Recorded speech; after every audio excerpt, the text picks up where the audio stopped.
Hey guys, welcome back to the channel. This is a story about what if Naruto was heartbroken in fairy tale. Before I start, please support for more amazing content and do consider subscribing to my channel and share this video with your friends. This is written by Azure King and Azure Queen and link in description and support writer. Let's start the video. It was a cold evening. The sky was gloomy gray and it was raining heavily. A young boy, no older than 12 years old, was looking through the window of his room at the depressing weather. The boy has short blonde hair that was a bit on the spiky side, soft lightly tanned skin and sea blue eyes. He was dressed in average clothes that consist of a gray short-sleeved t-shirt and dark shorts. He was sitting on his bed and holding his legs close to his chest. Why do I have to suffer like this? One might wonder, why does a young child have such depressing thoughts? If one took a closer look at him, they would immediately understand. His face was covered in small bruises and at some places it was swollen up. His eyes were red and puffy from crying, with few tears still running down his cheeks. This boy's name is Naruto Uzumaki Namikaze, and since the day he took his first steps, his life has been a living hell. You see, Naruto was born in family that was purely made out of kunoichi, and naturally, he sticks out like a sore thumb. But then a question arises. How can his family consist purely out of kunoichi? The answer is simple. Naruto is the first boy in elemental nations to be born from a union between two kunoichi, Minako Namikaze and Kushina Uzumaki. His mothers are the very first kunoichi in the world who openly express their love for one another, and they are what one might call lesbians. Minako Namikaze is Konoha's very first female Hokage who earned the title the Yellow Flash during the Third Ninja War and is the fastest kunoichi alive to this date. Her legendary skills are also matched by her legendary beauty. She has shoulder-length blonde that goes straight with some spikiness in it, sky blue eyes that you can easily get lost in, an hergless figure with D-cup breasts, a face that looks like it was sculptured by the goddess herself and beautiful pink lips. Her lover, Kushina Uzumaki, was quite a legend herself.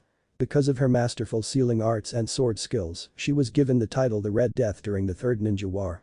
She has a slender, feminine build, fair skin, D-cup breasts, beautiful violet eyes, fiery red hair with strands that framed both sides of her face, and a black clip that parts her hair to the left, keeping it out of her eyes. Kushina also had one very deep secret that only few knew. She used to be a Jinchuriki of the mighty nine-tailed fox, Kyuubi. 19 years ago, after Minako was declared as the fourth Hokage, the very same day she, in front of the gathered villagers and ninja, confessed her love for Kushina, who at first was shocked but quickly returned those feelings. Of course, there were quite a few people angry at such proclamation, believing that it is a sick relationship and that both of them should find a good man instead. Needless to say, these people were quickly and painfully disposed of. But their love still had to face the obstacle in the form of Konoha's council. A lot of civilian councilmen along with the Uchiha clan head, Fugaku, stated that their relationship is impossible. But they were quickly put into their places when the rest of the clan heads, including the two elder advisors, reminded them that Konoha always respects one's life's decisions and that there isn't a law that forbids love between two females. Not wanting to back down, Fugaku called out on the child problem. He angrily stated that two women can't have a child together, but even this argument was put down when Minako announced that she invented a special seal that would allow her to temporarily gain completely functional male genitals. After that, no one had anything to say, and the very next day the two women were wed by Hiruzen. The fantasies of the two beautiful women having sex on their wedding night left many men with massive nosebleeds. After a week passed, Tsunade, Konoha's most skilled doctor, announced that Kushina is pregnant. 9 months later, two perfectly healthy baby girls, Ruka and Kid, were born.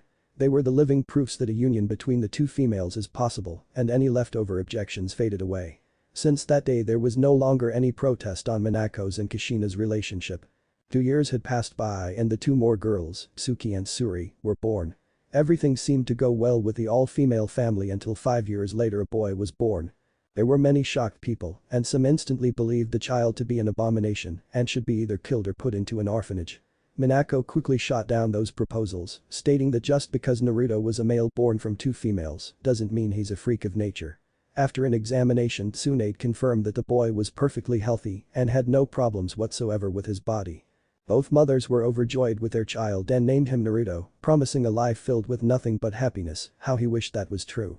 The first year of Naruto's life was normal. He was loved and taken care of properly, that is until his younger twin sisters, Miyuki and Shiki, were born and the day the great Kyuubi attacked.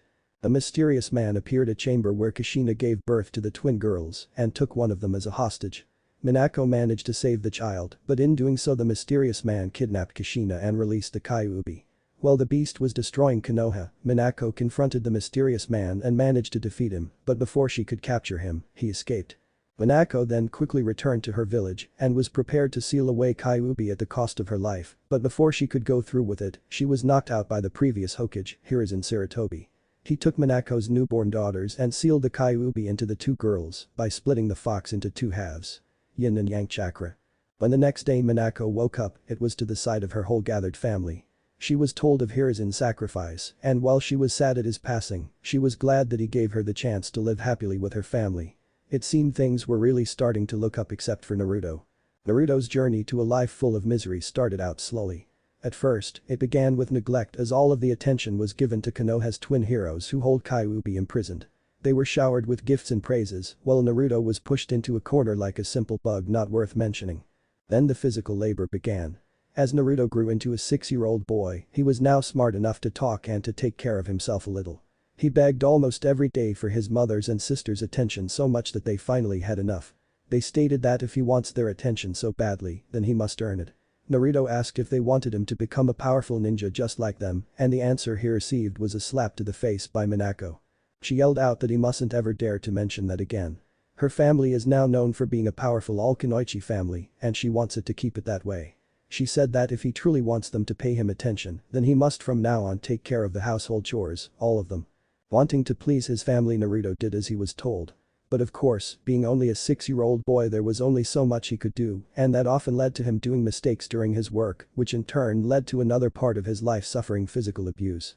Whenever Naruto made a mistake or failed to do something at all, he was punished harshly. It began from simple slaps, then to kicks, then to punches. Even the tiniest mistake resulted in pain, and sometimes, when they were truly angry, they would lock him up in the house basement for a whole day. During that time he would be given nothing to eat and only allowed to drink water. This continued until Naruto reached the age of 10, and as he grew older, so did grew his family's other needs. A very distinguishing thing about him is that he is an incredibly cute and handsome boy, something his family members often take advantage of. His final circle of despair is sexual abuse. It began when one day Minako returned from a council meeting incredibly frustrated. She was mumbling something about the Uchiha clan head being a pain in the ass. Normally when she was frustrated, Kushina would be there to relieve her of it, but since nobody was at home that day except for Naruto and her, he became her frustration's outlet. She grabbed him harshly by his hair, dragged him into her bedroom and threw him on the bed. Then she started touching and licking him at inappropriate places. He didn't really understand what she was doing, only that it was wrong, painful, and he didn't like it one bit. He tried crying and begging for her to stop, but she would just slap him to shut him up or ignored him completely. At times she would even abuse him more fiercely when he begged. After that day, a chain reaction was started as Kushina and his 4 older sisters also began using him as their frustrations outlet. A year later his younger twin sisters joined in as well. The final question one might ask is, why wasn't anybody helping him? Why was such abuse even allowed? The answer once again is simple. No one knew. The villagers and ninja of Konoha are told nothing of what is happening at the Uzumaki Namika's family home. Whenever someone visited the family, Naruto would be locked up in his room and they would say that he is sick, or if someone does meet him, he is forced to lie about his injuries. So currently Naruto is trying to rest a little since he already completed his chores for the day. House was gleaming like a diamond and all of the meals have been prepared. He just hopes that day will end with nothing bad happening to him. He is about to lay down on his bed until his room's door is kicked open by an angry Ruka. She is a very beautiful girl with a matured hergless body. She has a unique set of deep red eyes that are only matched by her equally deep red, long hair. Think of Inner Mocha from Rosario plus Vampire. Damn bastards, can't take no for answer until you literally beat it into them, she mumbles angrily to herself as she forcefully closes the door behind her. She takes a seat in Naruto's desk chair, sticks out her bare feet to him and speaks in a commanding voice, "Do it." Naruto looks at her feet and slowly crawls towards them before stopping and retreating back to the window. "Uummr Ruka, maybe WECC cannot do this tea today," he says in a very stuttering voice. "I did all of the sea chores today and meals are." He was not able to finish the sentence as Ruka grabs him by the throat and throws him into the wall behind her. Naruto hits the wall painfully and falls to the floor. He then feels intense pressure being applied to his head. He opens his eyes and sees Ruka's foot placed on his head while she glares at him with almost pure murder in her eyes. "Did you just try to refuse my order? I must be hearing things as I could have sworn that you just did," she said with a voice so cold that would make winter seem warm. "Nuo. I'm sorry. I'll do anything you ask, just please don't hurt me," Naruto begs with tears streaming out of his eyes.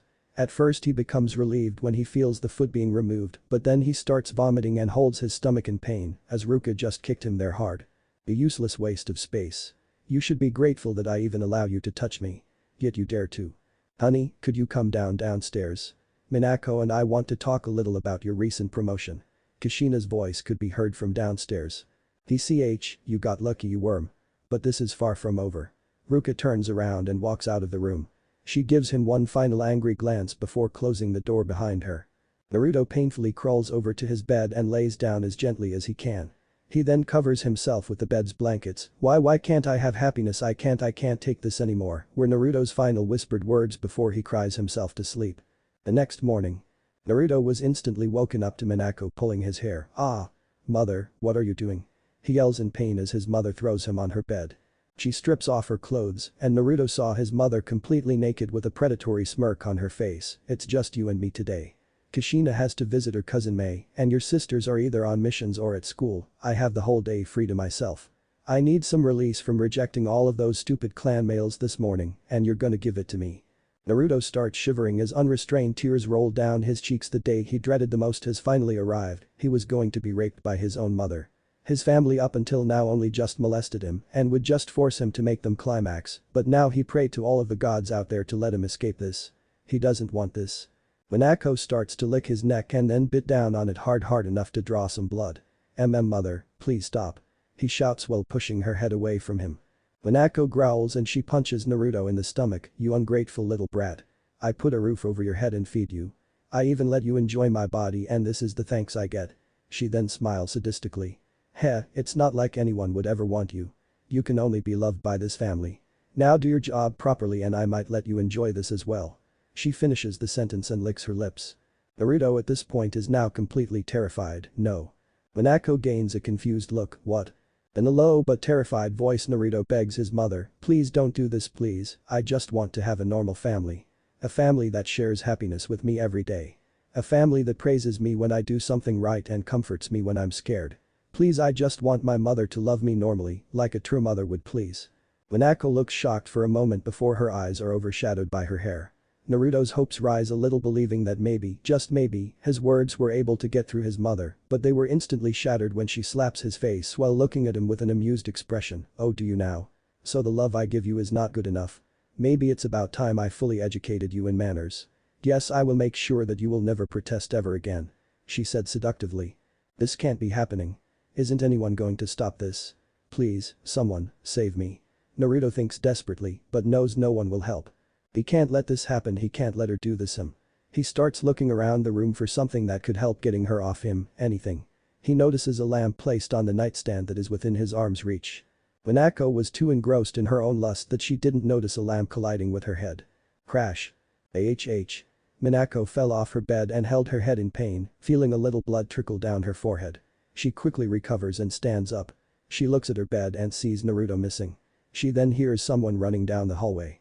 You just made a big mistake you brat, one that you will be paying off for the rest of your life. She grabs a bathrobe from her closet, puts it on and starts chasing after him. Naruto quickly runs into his room and locks the door. He then pushes his desk to block it in case Minako had a spare key. He jumps on his bed and holds his legs close to his chest while rocking back and forth, scared beyond belief.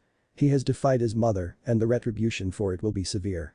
Loud banging and shouting could be heard from behind the door and he knows that he has only little time left before she forces her way into the room. There must be a way to escape, anything please. I just want to escape. Naruto didn't have time to react as blood-red runes suddenly appeared in midair and with a flash of red he disappeared from the room, leaving only a broken window and blood stains on his bed behind. Minako broke down the door and is greeted by the sight of a shattered window and Naruto's bed covered in bloodstains. And then Naruto. Honey.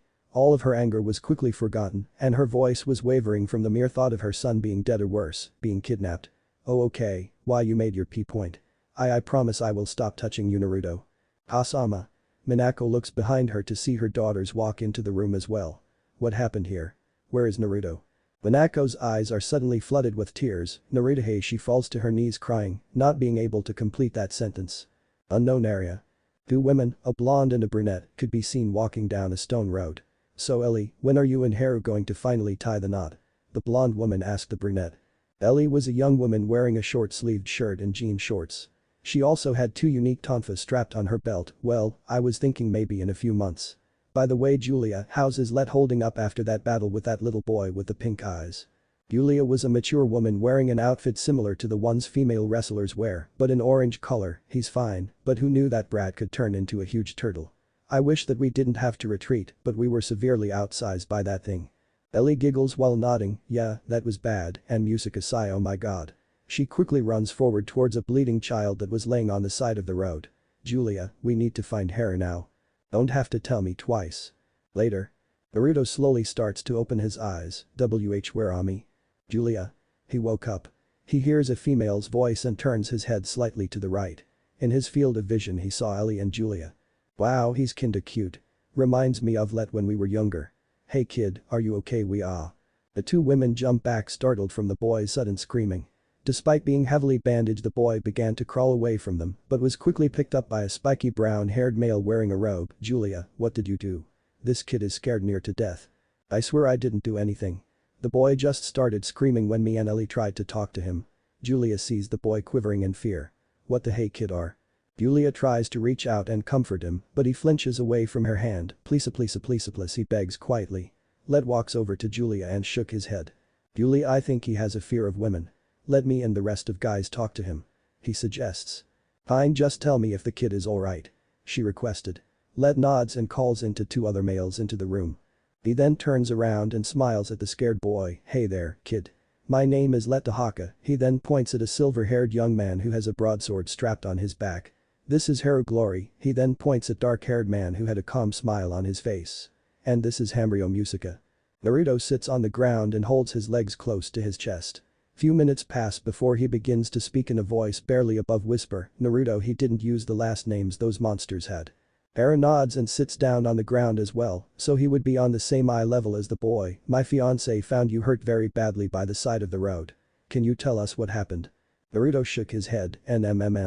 Musica places a hand on Naruto's shoulder. You know kid, we're heroes and we won't let a child cry, not when we can help to prevent it. Naruto looks at the 3 men and then, hesitantly, at the women. Few minutes pass as he contemplates if he should trust them. I wish you can help with carry the water. A young female said walking up the group. She had short blonde hair that gave a tomboy appeal. She wore a blue dress, almost something from a church attire. She stopped when her gaze hit Naruto. Ah. Naruto's eyes widen as he saw the girl as well. Her eyes meet his and something was odd. His chest was warm and oddly safe. Ah. Oh my gosh. What happened? She gasped, running over to the boy. Look at these wounds, they're terrible. She said, feeling saddened that such a young boy would be hurt this way. Hey Luca, the kid is Julia started but stopped as the blonde hand was took into hers. He look adorable shy as he keep looking down with a bright blush. Huh? You poor thing. What happened to you? Luca asked Naruto. Naruto mumbled. I don't know if I should tell you. Luca nodded smiling sweetly. It's fine, my father always told me that sometimes it better to not speak it. She said kindly as her hands glow white. Stay still. Wah, what are you? O Lord, I pray to thee. Heal the wounds of this young boy who has suffered greatly. Luca prayed. The young male eyes widen as the bite marks that his mother gave him faded, his skin was more healthy, and lastly he felt more alive. What did you do? I healed you. Luca smiled sweetly. It comes in handy when used right, unlike some people who think otherwise. She said, glaring at the other males who flinched. What did we do? They yelled comically. Ha ha ha ha ha ha ha. Naruto laughed. Luca also giggled, covering her mouth with her hand. Naruto-kun. Please, what happened? I know what I just said but I want to help truly. Please kid, we're heroes, we can protect ya. The man in the green robes declared with a small smile as he moved Luca slightly, who pouted. Naruto thought about it for a moment. So far they haven't given any reason not to. They found him hurt and brought him here to nurse him back to health, not like I can survive on my own anyways. I never really was outside of the house before so I have no idea where I am, but I can't. Just his eyes widen as he felt the young girl's hand on his, seeing a female kind and hopeful smile, made him feel happy for the first time in his whole life. Okay, it started about 6 years ago. And so Naruto explained them his life of suffering up to now. The 3 males stood there and listened to the whole story without interrupting him even once, except on some occasions showing disgusted and green faces. Then I felt a sudden surge of energy and everything went dark. Then I woke up here. He didn't leave out anything in his explanation and didn't sugarcoat any of it as well. Wait here. Let's said as the three males went to talk the females and explain what Naruto went through. The girls covered their mouths in shock when they heard about the molestation part, that's what Naruto thought. It's okay, Luca encouragingly stayed to his side. Eri then walks back over to Boy with a smile, Naruto, I have a proposal for you. From what we understand you are most likely far away from home. So how about you travel with us? We are currently still in the elemental nations, but at the border of the lightning country and far away from those people. We can train you to become strong enough to protect yourself and do some sightseeing as well. You see, we're currently on our way home and we would like you to come with us. But if you want to go to another village then we can drop you off along the way. What do you say? Naruto quickly stood up and nodded, please take me away. I can't stay here, ever, I want to leave. Eri smiles and raises his hand, Naruto flinches until he felt his head being patted. Don't worry, I won't hurt you, he brings Naruto to his side, come on, let's go to Fiori. 3 years later. ZZZ. HM Luca giggled as she saw him sleep peacefully. Hard to believe it's only been 3 years. The boy was sleeping at her lap. Naruto Rare Groove Glorish smiled with a blush when he took her family name as well, stating that it was his honor to be related to her in name only. Luca yawned a bit as she rubbed her eyes, it'd been a week since they have started their own journey. Looking to her right was 2 swords stabbed into the ground, proudly crossing each other. Decalogue and 10 Commandments, the 2 greatest swords in all of existence. How they came to obtain those swords is a long story in itself, but to make it short, they are the inheritors of their father's dreams. Luca patted his head as she saw the sunrise, hey Naruto, she sang out beautifully as the boy lazily opened one eye. The sun is up, let's watch it together, she grinned as the boy got off her lap and nodded, as he sat next to her. Luca placed her head on Naruto's shoulder. Hey. What is it? Naruto asked lazily. You know my mother told me that around these parts when 2 friends watch the first sunrise together, they would be together forever. She said excitedly, won't that be great? He nodded with a great big smile on his face, yeah, it would be. The light came making the 2 groan at the sudden heat, although they sat in silence, their fingers intertwined as they held on tightly. Naruto felt no longer afraid of returning home, as long as Luca was with him he can face anything. Luca. Yeah? You'll always be my best friend. 10 years later. Last stop. Oh, a young man said as he lifted his head from his hand to carry it. Must have dozed off. Theo, the boy yawned from the tiredness before taking off his hat to scratch his head and place it back. He stood up as he looked at the large body of water that the train he was in was passing by, he saw his reflection. Naruto, our glory face. Naruto had grown over the past 10 years. He now wore a short wide black hat with a flat top on it, while wearing a rather nice 3-piece suit, consisting of a white dress shirt, a long red scarf that's tied and held properly by a large gold brooch, and has a black jacket over that. His dress pants was also rather nice, as well as it was black, and has black shoes too. Moving back to his seat he stared at the wall that had 2 large bandaged swords. Luke, I will make up for my mistakes, he vowed before noticing a pink-haired boy passing by him, he looked rather ill. Standing up he looked at the hallway. Sir? Are you okay? Blah. Naruto groaned out. Ugh, sorry, kinda sick at the moment, he groaned. You have motion sickness. Naruto blinked. Hi. The blonde smiled as he grabbed some candy, here, these are perfect then, it'll help you cure it. No more than a second the boy took his treats and ate them proper first. Thanks, name's Natsu. Naruto smiled back at the boy, good on ya, my name is. We have reached the last stop. I'll see you next time. Naruto said as he placed one sword on his back while the other turned into a purple sphere as it went into his hand. Till we meet again. Walking outside to the station, Naruto looked up into the sky. Alright, gotta find fairy tales soon, he said with a warm smile. Chapter start.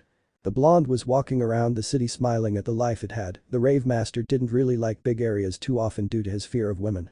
But he enjoyed simple walks like this. He felt happy as if walking with his old friends again.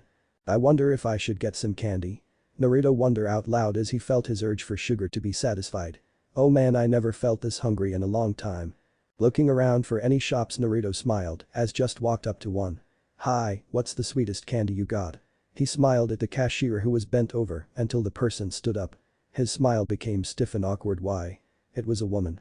The boy breathing slowly became short until he took a step back and spoke, I if possible anything Eastern type candies. The woman nodded as she looked around, we got tons, I take it you want the cheap stuff. Maybe some more tasty stuff if you're looking to spend more jewels on them. The boy nodded with a slight nervous nod, anything like an adult would like. Naruto smiled remembering the one friend who made him get a sweet tooth for candy. Let me see here. The woman said as she turned around and looked through the shelves. Control. Naruto thought as he suddenly gripped his left arm with his right hand, using pain to calm his nerves. Get over your fear. Mei-ha. Here we are.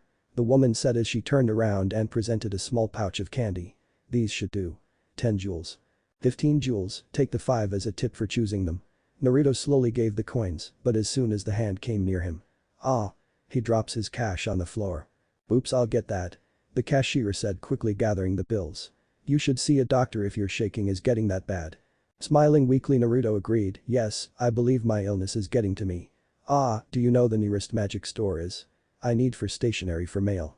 Oh, just 2 blocks east of here. You shouldn't miss it. Walking quickly out of the store, Naruto sighed as he leaned into a wall. Ah ha ha ha, that was too close, I couldn't breathe. Taking deep breaths, the boy looked down with sad eyes. Gomen, Akita Otaluka, I'm still scared. Guess I can't get over it still. Taking out a candy from his bag, today's mood is set by. Naruto smiled as he walked to the store while doing his normal fun habit. When he was a kid, Naruto would buy a bag full of random treats and decide his entire day would be set on one candy treat. Taking out the one, he gave a quizzical look, looking at the object in between his thumb and index finger. This candy was strange. It looks delicious, but. Taking it in his mouth, his eyes widened as he puckered his lips tightly. Ugh, sour. He took it out of his mouth. I hate sour balls. He complained, so sour day. Great, just what I need. But he saw the store, perhaps this was a better turn of events. Passing into the door, he spoke, hello, I request some magic papers for making. His eyes widen as he repeated his words when seeing a woman in a provocative pose. She was a young girl of 17 years with brown eyes and shoulder-length blonde hair that's tied by a blue ribbon in a small ponytail to the right side of her head with the rest of the hair loose, and she also has a buxom and curvaceous body.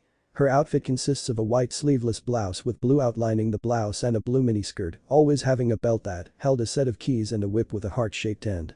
And she wore black leather high-heeled boots. Inaru-san. Pick up your jaw. Naruto shake his head when his mind wandered to the point that he heard his friend's voice. Forgive me, I'll wait outside. He said before closing the door again as he sighed heavily. Damn it, maybe I am gonna have a sour day. Wait, IT isn't what IT looks like. The girl quickly got off the counter, waving her hands frantically, trying to fix the misunderstanding. Thank you. Naruto smiled as the old man passed him the papers he wanted. Cradling the papers his arms, a shy smile appeared that made the old man pass out from the cuteness.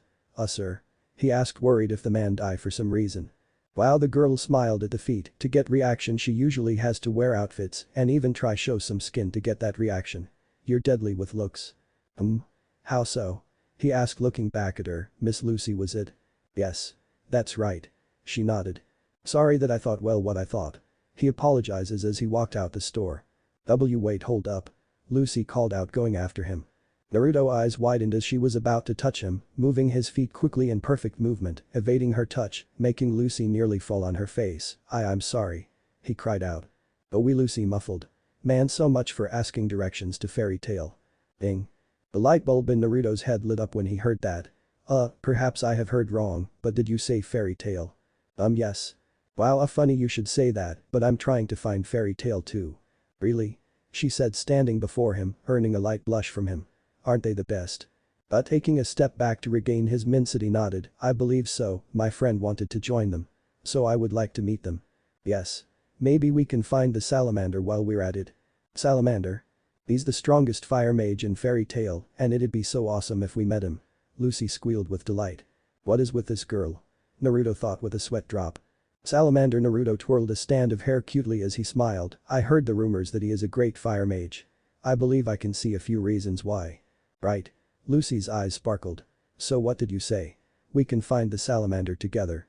Perhaps, but the odds of finding him in this whole country is rather vast, he explained.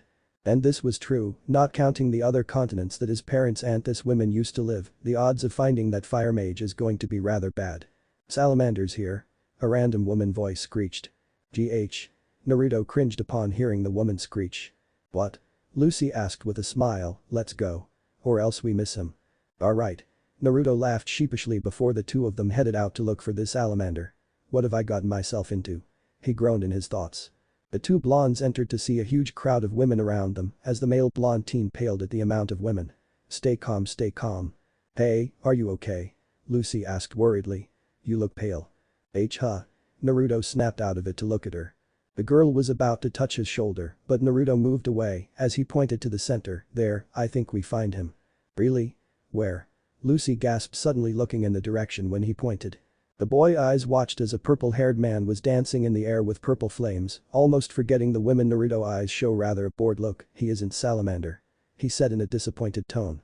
Let's go. However, realizing that Lucy wasn't moving, he turned back. Lucy. Looking at her, she was blushing and had hearts in her eyes. Lust spell. He then looked towards the purple-haired man and saw something in his ring finger that was glowing. That ring, is he controlling these women with that? Big Neil. Naruto's thoughts broke off as he watched a pink-haired boy enter the crowd and in front of the man. What, you are not Igneel? Natsu? Naruto blinked. The blonde eyes watched as the girl's eyes started to turn into angry silts. This isn't good. The warrior thought his fangirls are way worse than the woman he is used to. I better nip this in the bud. A small pale green jolt of electricity flew out of his left hand's fingers as it crawled in the ground and climbed up the fake salamander. Boom. Naruto whispered before bending his knees. Crack. The purple-haired man gripped his hands as he felt his ring shattered. What the hell? Trying to charm these women is one thing, but controlling them is another. Naruto frowned. Grabbing the pink-haired boy and then Lucy while trying not to pass out or scream, he ran like hell when the girls went to the fake salamander. Hey, what are you doing? Let me go, Natsu snapped, only to see Naruto was dragging him. Hey, you're that guy. Did you have any idea the insane thing I just did? Naruto said demonically as his body gained a dark and dreadful aura as his hair lifted up, making him look like a monster. Do you? Eek. Lucy shrieked in fear. Boy, what are you? What's with the mirror? Natsu said as he went backwards as Naruto walked, prepared to hunt him. Eek. Akakanoha. Ruka was lying on the rooftop garden of her family compound while smoking. She hated the crude habit that she recently gained. She takes out the cancer stick out of her lips and flick off the ashes beside her. Each day was the same self-loathing, killing, smoking, pleasuring herself and eating, only that her little servant brother is missing. Her daily routine might have not changed, but each passing day starts feeling more hollow and pointless. She hates it how she can never be as strong as her twin sister, who's always been able to beat her in almost everything. Despite how hard she tried to surpass Keed, she always remained in the second place. She despises that, and thus the self-loathing. Usually when she is in a foul mood, she takes on missions that require lots of killing, so she could go on a killing spree to vent her frustrations. Now it's McKingfinish used to buy a pack of cigarettes as a souvenir whenever she visited a different village on a mission. Now, she needs a pack a day just to stay calm. She even tried using more pleasurable means to relieve her stress, but no matter how many times she used her fingers, toys or even whores, she can't climax anymore. She even went as far as to ask her twin for help when they both went on a week-long mission, but alas, 6 straight hours of scissoring or tongue-licking could not help her release her stress. Ruka bit her lips as she put her arm over her eyes. Naruto. She missed those days where she would return home after work to see her little brother standing at the doorway smiling. He always cared for her well-being. When she was hungry, he would prepare her the most tasty meals he was capable of. When she was tired, he would prepare her a bath with the perfect temperature to soak in, and fresh clean clothes awaited her whenever she was done, and when she had urges she would use him as a cuddle toy. His frail body was just so soft and smooth that she couldn't help herself but want to hold him close to her. She remembers the time when she first saw her little brother as a baby. He was so perfect, like a little angel that was given to her by the heavens themselves. That innocent smile he would give her while reaching out for a hug, he was pure perfection. She wanted to have him all to herself. When her mothers were busy with work and her sisters were training, she took it upon herself to take care of her precious baby. Not a single day she ever regretted that time. She giggles to herself remembering that one time she even breastfed him. Although she was too young to understand that she couldn't produce milk yet, it still made her feel more closer to him. But as years went on, her kunoichi career required more and more of her time and effort. That in return meant she would have to spend less and less time with her brother during the day. That frustrated her, so she often had temper issues during combat, and it would result in her maiming her targets before killing them. Then when Keed started becoming better than her temper grew to such levels that torturing enemies wasn't enough to cool it down, and when she would return home, she would need some sort of outlet, and Naruto was just so conveniently there. The pent-up aggression overrode her sense of sympathy and attachment, so he ended up being her punching bag. That continued for about a year till she got bored of it and decided to spice up her little hobby by making Naruto pleasure her a little. A grope there, a lick there, of course she didn't allow him to do it on her more private areas. That again continued for a full year until she decided that since she allowed him to touch her, it was time that he returned the favor by allowing her to do that to him, and as a big sister, she had the right to be rougher to him. It's her right as an elder sibling. Damn it, did you have to run away? Naruto. Ruka grumbled to herself. It's starting to get harder to control her emotions, and soon cigarettes won't cut it. There is only one person who can bring her life back on its tracks, the one who can bring her peace of mind and make her whole again, the one who can release her body from its tension. You're like my drug, she mumbled. Yes, he is almost like a drug to her that she couldn't get enough of, and now that he's gone she's gone into a severe withdrawal. She needs him, he's hers, and she needs him, damn it. He is mine. Ruka spoke out loud with a hint of madness in her voice. With Naruto. The trio was sitting in a restaurant. May I take your orders? A cute girl walked up to them, holding a paper pad. You want? Naruto stuttered. One of every item you got. Natsu grinned. We can't pay that much. Lucy cried out comically. I got it, as an apology for flipping out. Naruto said as Natsu paled. He made me watch what he did to me. He cowered in fear at the event. Be very well. Please excuse me. The maid said before going back to tell the chefs their order. Oh, also a salmon special. Naruto quickly raised his voice. Yes sir. Why do they always yell? Naruto chuckled as he never understands waitresses. So anyways, Natsu got out. Never thought I'd see you around in town. Yeah, same here. How's that motion sickness of yours? Naruto said with worry in his eyes. I take it that it wasn't too bad. Ugh, don't remind me. Happy was supposed to help but he bailed out on me. The pink-haired teen said with a blue face as he remembers what happened. Happy? My blue cat friend. Oh, I guess that's normal. Naruto simply said as Lucy looked at him with a shocked look. That's considered normal for you. Well, I did spend my life with former amnesiac women, 2 Dragonris members, a legendary hero, a silver skill user who flirts, and a talking penguin. What? Lucy blinked. My family. Naruto trailed off. Well, I haven't talked to them in a long while. Oh, I'm sorry, she apologized. No, it's not like they abused the rave master's eyes widened in horror as he started to cough violently, almost throwing up. Cough. Gah. Herc. Sorry, must have been something I ate. Are you okay? Lucy asked. Why yeah, fine. Cough. Naruto said. Wow, and I thought I had it bad. Natsu said. Yeah, the male blonde teen agreed. Anyway, I was wondering if you two know where's Magnolia. I need to head for that town soon. Oh yeah? That's where I'm heading. Natsu said. Ah, so what's the train heading there? Maybe I can catch the next one soon. Ugh no, please don't say it. Natsu groaned. Just thinking about it makes me sick. Sorry, but do you know? He persisted, hoping to get the information. Well, I guess the next train comes in a few hours or so. Ah, I know which one. Oh, the food's here. Naruto smiled gently as the waitress and her co-workers all came to bring the food. He smiled as he got a wooden plate with a freshly cooked salmon with a small square of garlic butter. The flavor is well done. Not as good as her cooking but well enough. Sounds like you had a good chef. Lucy said. No, Akita-chan couldn't make anything besides Eastern-type food. Naruto covered his hand. Her sushi though, oh, it was heaven on earth. HMHM. Lucy giggled with a teasing smile. Oh, was she a girlfriend? Slam. The restaurant looked to see Naruto standing up before he blushed. Sorry. He quickly sat back down with a flustered look. Sorry, she wasn't my girlfriend. Sorry, I didn't mean to make you angry. Lucy apologized as she saw Natsu stuffing his face. Was she? Did she? No, she was like a big sister. Serious but goofy when she had her moments. The boy's eyes became half-lidded remembering the woman he met. But my first love is my only, sadly. Oh, what was her name? Lucy asked. Luca. She was. Naruto smiled sadly. She was the kindest soul I've ever met in my whole entire life. Natsu lifted his head at the mention of the name, Luca. I think Igni'll mention her. What?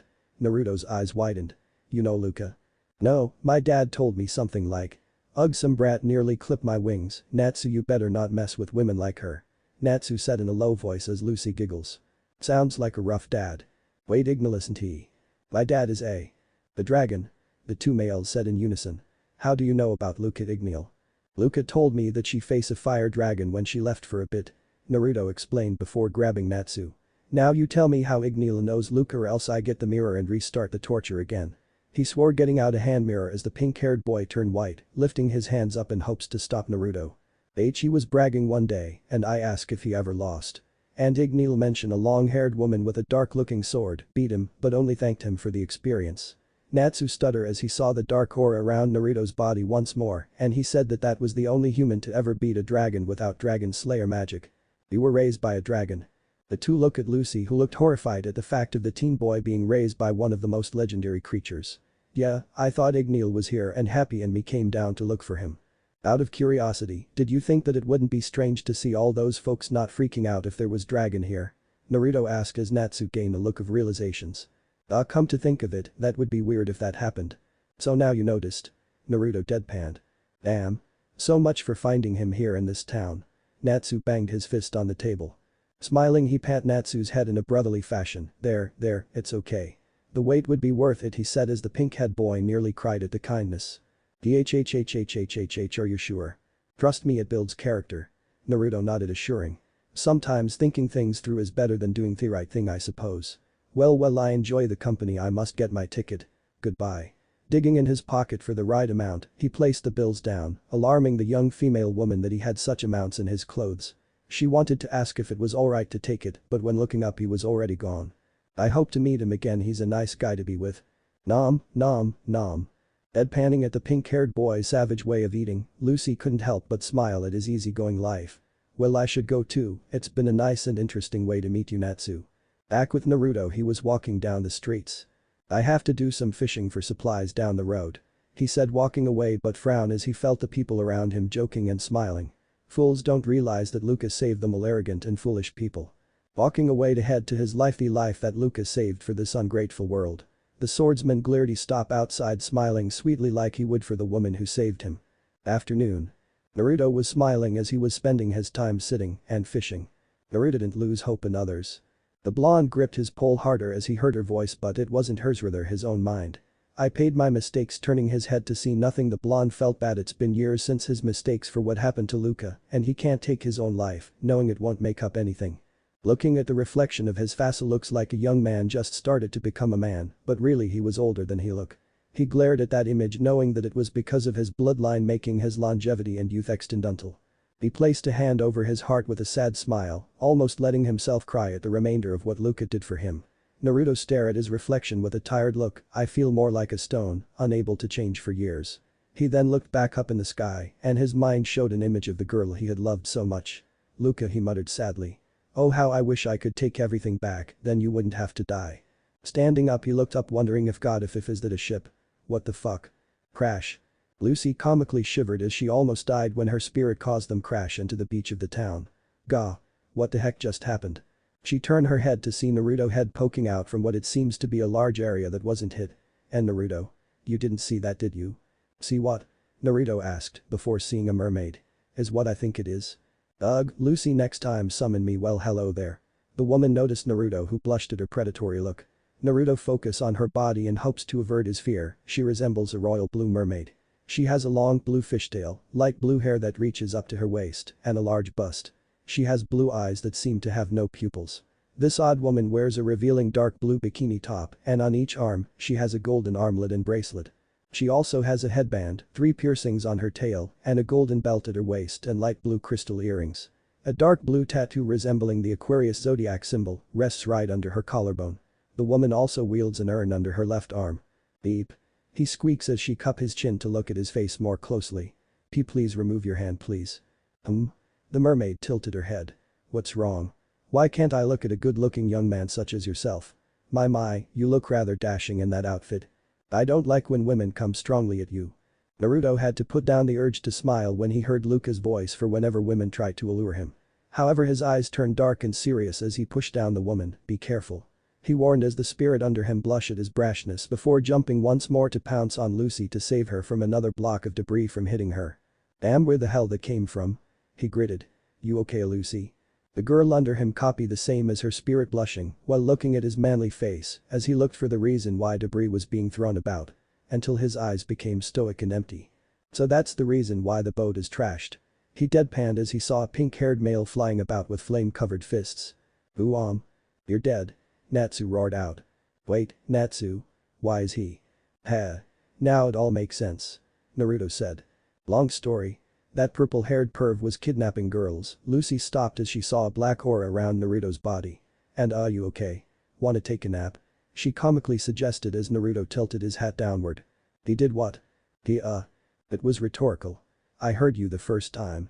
Naruto said as he gently put down Lucy. Now stay here, I'm going to commit some murder or at the very least break some limbs. Wait. Don't go killing people. Lucy freaked out. Naruto, however, was already moving ahead as he unbuttons his suit and his inside vest to allow some breathing room for his body. As he moved, the blue mermaid moved towards Lucy. You were planning on nabbing him? What do you mean? Well, he is cute. Are you planning on grabbing some of that cute ass? The adult woman said with a perverted smile. Cause MMMH, I would like to take a bite of those buns. Just what do you think you're doing? TCH, you're no fun. She said before vanishing, leaving Lucy confused and annoyed. Never knew Aquarius was such a pervert, Lucy muttered. Naruto however grabs Natsu with a dark look. I'm taking over here. He warned dangerously at the idiot teen that just pouted at him. Hey, what are you doing? This is my fight. He's framed me for taking my identity. Now. He screamed, dragging Natsu closer to his face to make direct eye contact that made the pink-haired man pale. Well, that single word echoed throughout the town, and the result was a shaky Natsu who gave a weak thumbs up. Hi, he weakly said, watching the blonde move ahead. Holy crap, that guy might be scarier than Urza. Alright, you piece of crap. Come out so I can break your limbs. Naruto shouted. The man did so, whether it was out of courage or sheer stupidity, Naruto didn't care.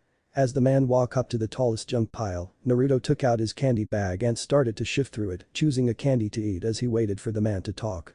So I heard you try to kidnap women. He said, taking out a pasty of some kind, but place it back to look for another. So what of it? The man felt something wet on his cheek and touch it. TCH, what? Seeing red blood on his face, the man gaped at Naruto, who vanished from his spot to appear to his right side. How did? Funny thing about the past, no matter how you want to conceal it, it will always pop up. Like my past on hunting little shits like you.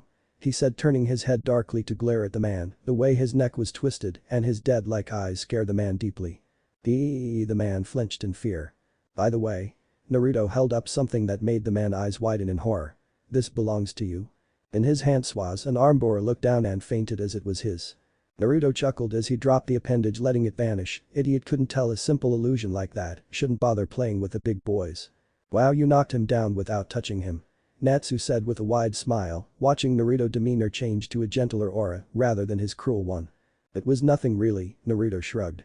So, what were you saying about this guy framing you? This punk was using my name to pick up chicks. I was gonna kick his butt, then you stole. Natsu was about to yell, but Naruto's scary dead eyes appear, making hitch his breath. Oh, nothing. Good, I hate people like him. Naruto glared at the unconscious man, glancing at his neck with a dark look. Could be easy just to drop my 10 commandments on his exposed jugular vein, he thought before shaking his head to shake his head of those thoughts. Stop it, you're not a killer anymore. You're going to be a hero like Luca always wanted to be. So let me guess, you're the real salamander. Naruto said. Yup. Nodding in approval, can you take me to Fairy Tail? If possibly, I wish to. Whoa, wait. Naruto said almost girlishly as Natsu dragged him, and somehow Lucy as an angry mob follows them. Why are they chasing us? I didn't do anything. Lucy whined with comical tears flowing down her eyes. Well, I did mess up the town, so Natsu grinned before running off. Let's get run for it. Hey, wait up. Naruto shouted, running after him. As they ran with the crazy destructive teen, Naruto smiled brightly that was boyish and sweet. The smile that he wishes he could use in his earlier life. Luca, our dreams are going to be realized. Unknown location. A young woman with dark-colored hair stopped reading her book as she saw a photo on her crack. TCH walking forward, she grabbed it, looking over it, she smiled kindly. Taking the paper out of the broken frame and looked over it carefully. It was Naruto, a bit younger, with a woman next to him. I miss you, my darling. Contradiction. She was about to put it away but quickly looked around if anyone was near her, and after making sure she stuffed the picture underneath her clothes. And she resumed her reading, although now humming. If anyone knew her well, they know that it only happened if Naruto was with her. Phantom Lord. A young woman with blue long hair, tightly curled at the base, wearing a sapphire blue coat, a cream-colored fur-trimmed navy blue shawl with a pure white terubimzu attached to it, as well as a matching Russian Cossack hat. Juvia wishes someone will love her. The young lady suffers another heartbreak when her boyfriend dumps her for the rain clouds that always follow her. No one wants to love Juvia, she sighed. Looking up, can someone love her with unlimited affections? Magic Council.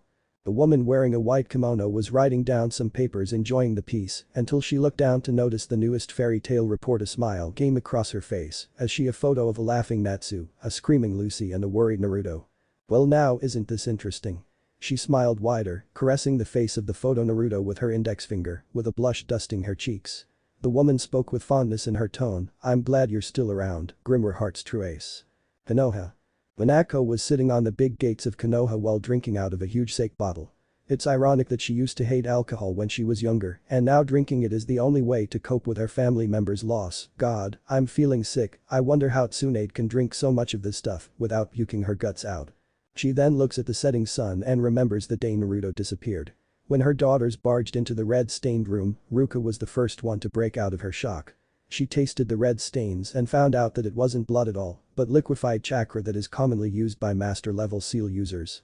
That had brought out Minako out of her sorrow at that moment as she concluded that her son wasn't dead but was simply running away from his duties and responsibilities by getting his hands on some strange seal he knew nothing about. It wouldn't have been that hard to get one for him as she often left various experimental seal drawings on paper scattered around her office. Naruto simply could have taken one when he was cleaning the room. Perhaps he thought one of them would allow him to escape, but at first it didn't matter. She and the rest of her family knew that he has no one else to rely on outside of Konoha's walls and waited for him to come back. But he didn't come back. The month had passed since Naruto ran away and the Namikaze home that was once shining and smelled like the perfect fragrance of lavender and cherry blossoms became dirty and smelled like old, expired ramen.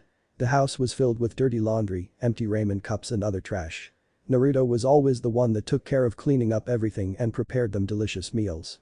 With him gone, none of the house females were willing to step in and do something about it. During that same month Minako, Kushina and their daughters also became rather antsy without Naruto being there to relieve them of their pent-up stress. Finally, after another week passed by, they decided that enough is enough and that they needed their personal servant back. Minako ordered her best Anbu squad to do a secret search for Naruto, and after doing so, she waited with it for a long time.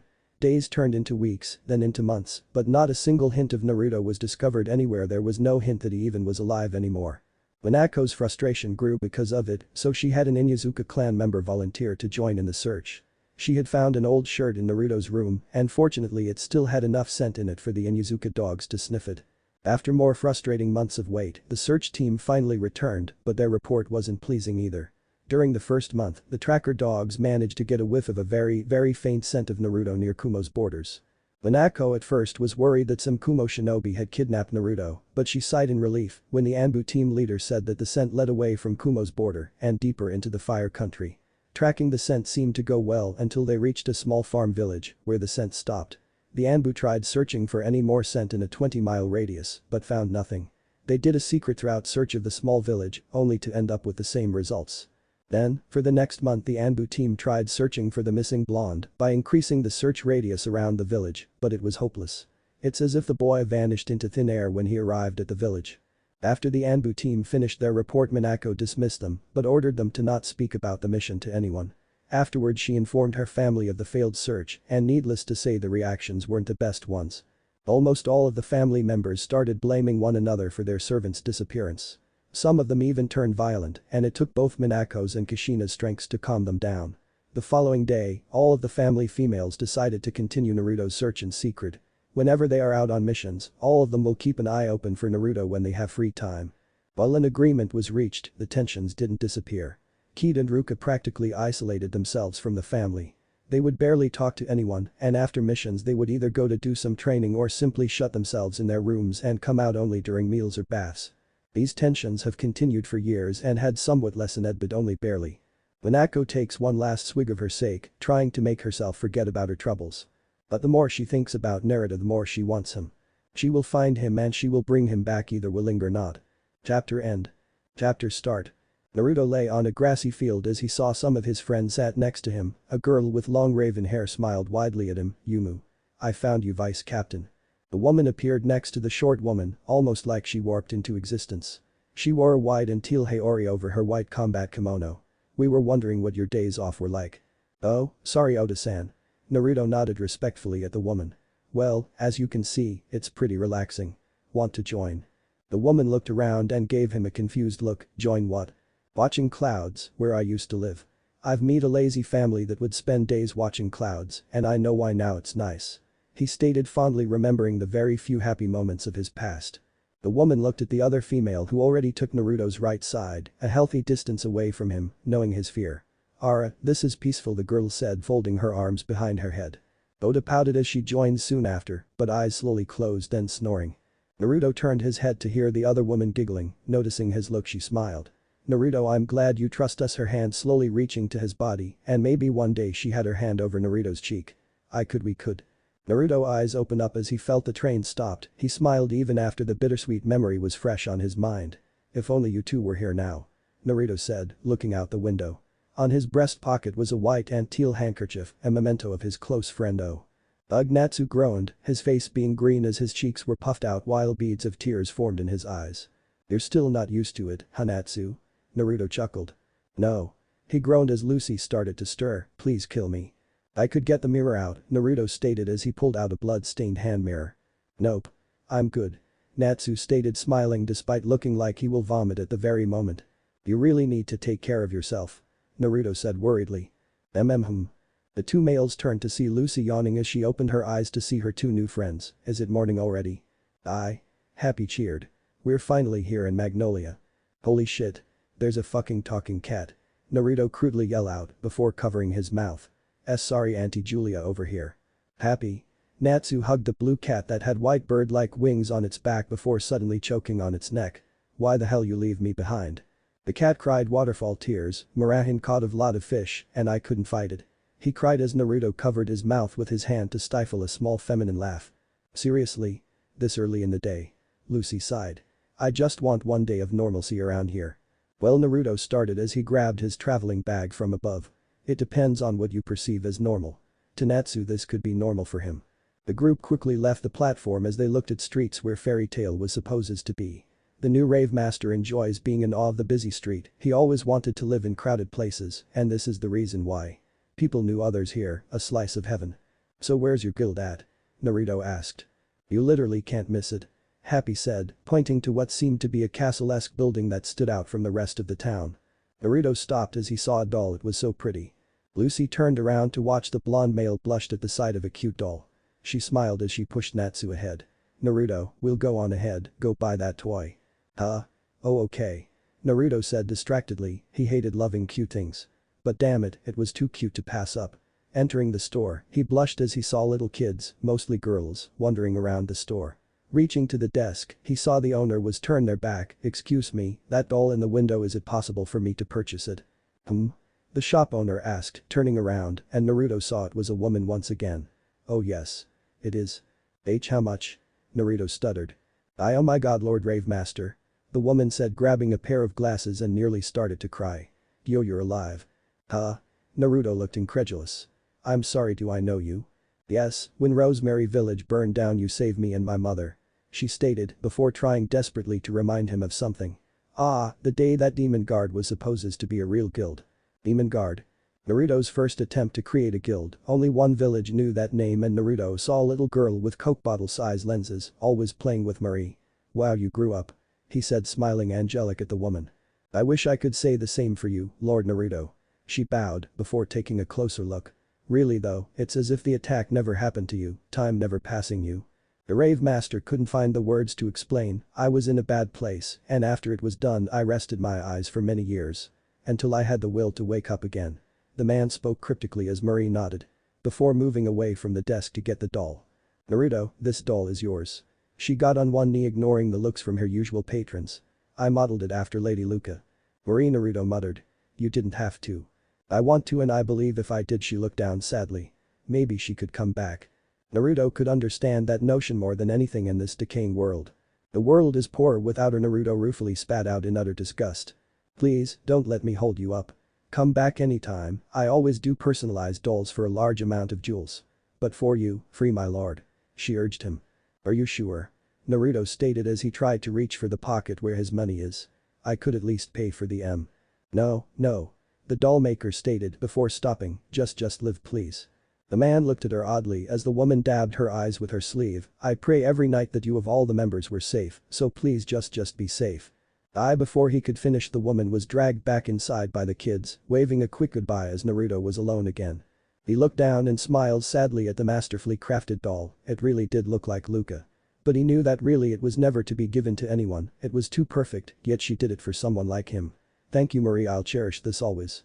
The young man walked through the streets of Magnolia with the doll in tow, while smiling happily all the while. I wonder if she can make my family and Demon Guard. He said playing with the doll in his hands, he always did like making things, but this was out of his league. Naruto. The man quickly stuffs the doll into the bag as he saw Lucy and Natsu leave a building. Oh, is this the place? He muttered to himself as he enters the steps before he could ask Natsu past him.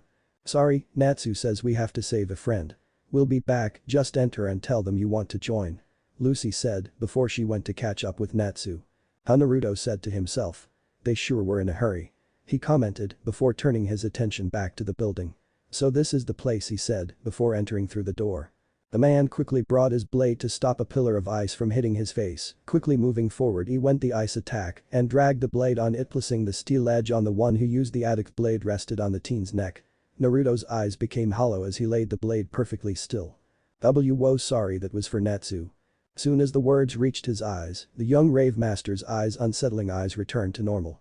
Now slightly ashamed of his actions, it's fine. And he's already gone. Something about going to save Marco or something. Naruto said, trying to calm his nerves by acting professional. You're part of Fairy Tail. That's right. Name's Grey Fullbuster. Naruto muttered as he looked closer at him. You remind me of someone I once knew. He blushed softly as he realized to pull his sword away from the ice user. Sorry, flight or fight instincts. It's fine. Grey said. So, you here to join? Something like that. Can I speak with your guild master? The rave master asked. As soon as he said it, two people walked to him. Once more a blush dusted upon Naruto's cheeks as he saw an elegant beauty with ivory white-haired woman wearing a maroon dress and a short old man next to her. But her eyes, what made Naruto's eyes skip a beat, saw dark blue eyes that held feelings of kindness, and love twisted his heart greatly as it reminded him of Luca. I'm Makarov Dreyer, the guild master. The short old man said. Hello, Mr. Makarov. Naruto smiled earnestly. Yusaka's grandfather says hello. Oh. Naruto. Is that you, boy? My, you've grown. Makarov said, surprised. Yeah, it's been a while. Naruto smiled sheepishly. How have you been? The old man nodded. Been good with my children. Naruto looked around at the guild, also nodding back. It seems fun. He knew that this guild was an odd one, and to top it off, one of the best. Perhaps Luca liked it more for its close bonds rather than the title of number one. Oh, my mother told me to hand this to you. Oh? Makarov said as Naruto handed him an envelope. Once he opened it, his eyes widened. Ah, now things make sense. I'm sorry, what? Naruto stuttered. Pocketing the papers, the man smiled. Is there anything else you wish to ask? Naruto tried to speak but hold his tongue, shaking his head, and no, thank you for your time. Leaving quickly he could. Naruto, you can join, it's fine. Makarov said softly as Grey and Marahin and soon the rest of the guild looked towards the scene. That past you have buried, right? Yes. And you wish to move on? Turning to face the man, he nodded, yes. Then you can ask, the guildmaster said with a small smile, knowing the pain that young man has in his heart. Makarov-san, may I join this guild? Naruto asked as the man nodded. Now you know the answer, of course, my boy. Makarov smiled jovially. Welcome to Fairy Tail. The teen bowed respectfully as Grey pat his back. Well, welcome. Anyway, Mira, get the stamp. Of course, master. Marahin smiled as she went to get said stamp. So where would you like to be and what's the color you would like your stamp to be? Naruto looked at the wooden object before blushing. I'd rather not expose my body, not since that time I got stranded on that island full of women with Oda and Luca. He shivered in horror when he took off his suit and the nightmare never ended. Even Oda and Luca joined in that horror. Before he remembers his sword, if possible he undid the buttons to his suit and placed the jacket and soon shirt on a table to show lithe yet muscular frame. He touched the left shoulder as he smiled, and if you can use white and black. Of course. I don't see why not. Marahin smiled brightly, gingerly placing the stamp over his shoulder and carefully press it as she used magic to add the color. She smiled as she saw the fairy tale symbol on his arm, diagonally black and white, a rather nice taste. She blushed as she saw Naruto turning red as her hands were on his arm longer than she should have. Sorry. Naruto with a red face only moved quickly as he could before putting back his clothing in crazy fast speed. I shall go find an inn until I save enough for a more permanent residence.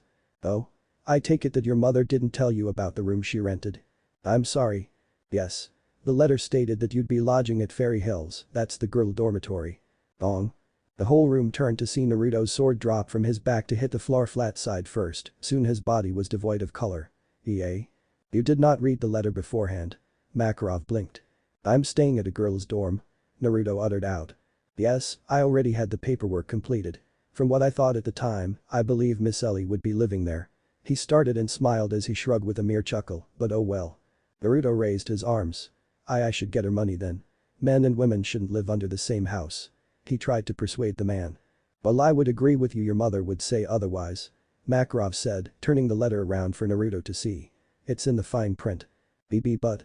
Every time he said it, his hair comically had hair stains out of place and his face was so shocked it was almost funny to look at. However, he felt a hand on his rear before letting out a sound that made me blush. Kaya. Stop complaining. We need a cute guy to gawk at. Naruto turned around, with his hands comically shielding his rear end, to see another lovely woman. She wore skin-tight brown pants and a blue swimsuit bra. While dressed rather risque, Naruto blushed at her lovely beauty. She had exotic tan that most women he met never had, her long and wavy brown hair had him memorized as it suited a woman with strong confidence like her. Her eyes nearly tricked Naruto as he believes it was black until peering closely that it was a dark purple. Honda Makarov sighed. Stop scaring the poor boy. Come on, what kind of guy says no to living with super sexy girls? She said, reaching towards Naruto before he vanished from her side. She then looks at where he was before and now to where he is, which was next to Murahin, who was behind her when she was talking to Naruto. How'd you do that? I'd rather not say. Naruto cleared his throat. Makarov, there must be some kind of mistake. The man shook his head. By the time the paperwork is done, it'll be hard for us to get your money back as some of the money is being used for future projects. Oh, he was defeated. He couldn't ask them to give them his money when they needed it. So you have two choices, A. I take you to the dorms, or B. They do. Makarov stated as he pointed to Kana and Murahin, both of who held whips and chains, as the latter made the chains snap when pulling on them. Beep. Naruto girlishly squeaked as he saw that. A. I choose A. Very well. Makarov nodded. Please follow me. He said, before walking off, with Naruto following him with the two girls in tow still holding the items. As he paled wider and wider as this happened. In Konoha area unknown. Suri is smiling as she was plays with a skull in her hand. You can hear weak cries of pain and suffering come from the people around, who have some of their limbs ripped off, while others are mutilated beyond recognition. Naru, the younger of the second oldest twins, spoke cheerfully. Of Suri. Naru will come home soon, he should know better than try to escape from our family and me. I will have to punish him for leaving like that. Naru. Mama and mommy have become very upset with him gone, and my sisters have been acting weirdly as of late, but I know that once little Naru is back, all will be back to normal. Oh. This girl is still alive. I look to my right and see a young girl, most likely a genin, trying to crawl away from me. Oh no. That won't do. Splat. Ahahahaha. The girl's head popped open like a paintball. Ah, my mutation is such an amazing gift. Invisible hands ripping and killing my enemies. Mama and mommy seemed to be frightened by them, but they said as long as I use them for a good cause, they don't mind. Haha, I'm pretty sure that killing these foreign trash shinobi and Kunoichi meets that condition. So it is quite fun slaughtering the bad guys, it's just not the same without Naru. When I would return home, he would always listen to what I have to say of my grand adventures against the enemy, since my sisters didn't want to hear about them. I remember sometimes he begged me to stop telling them, but I would just restrain him and make him listen, and if he tried to resist, I punished him. Naru.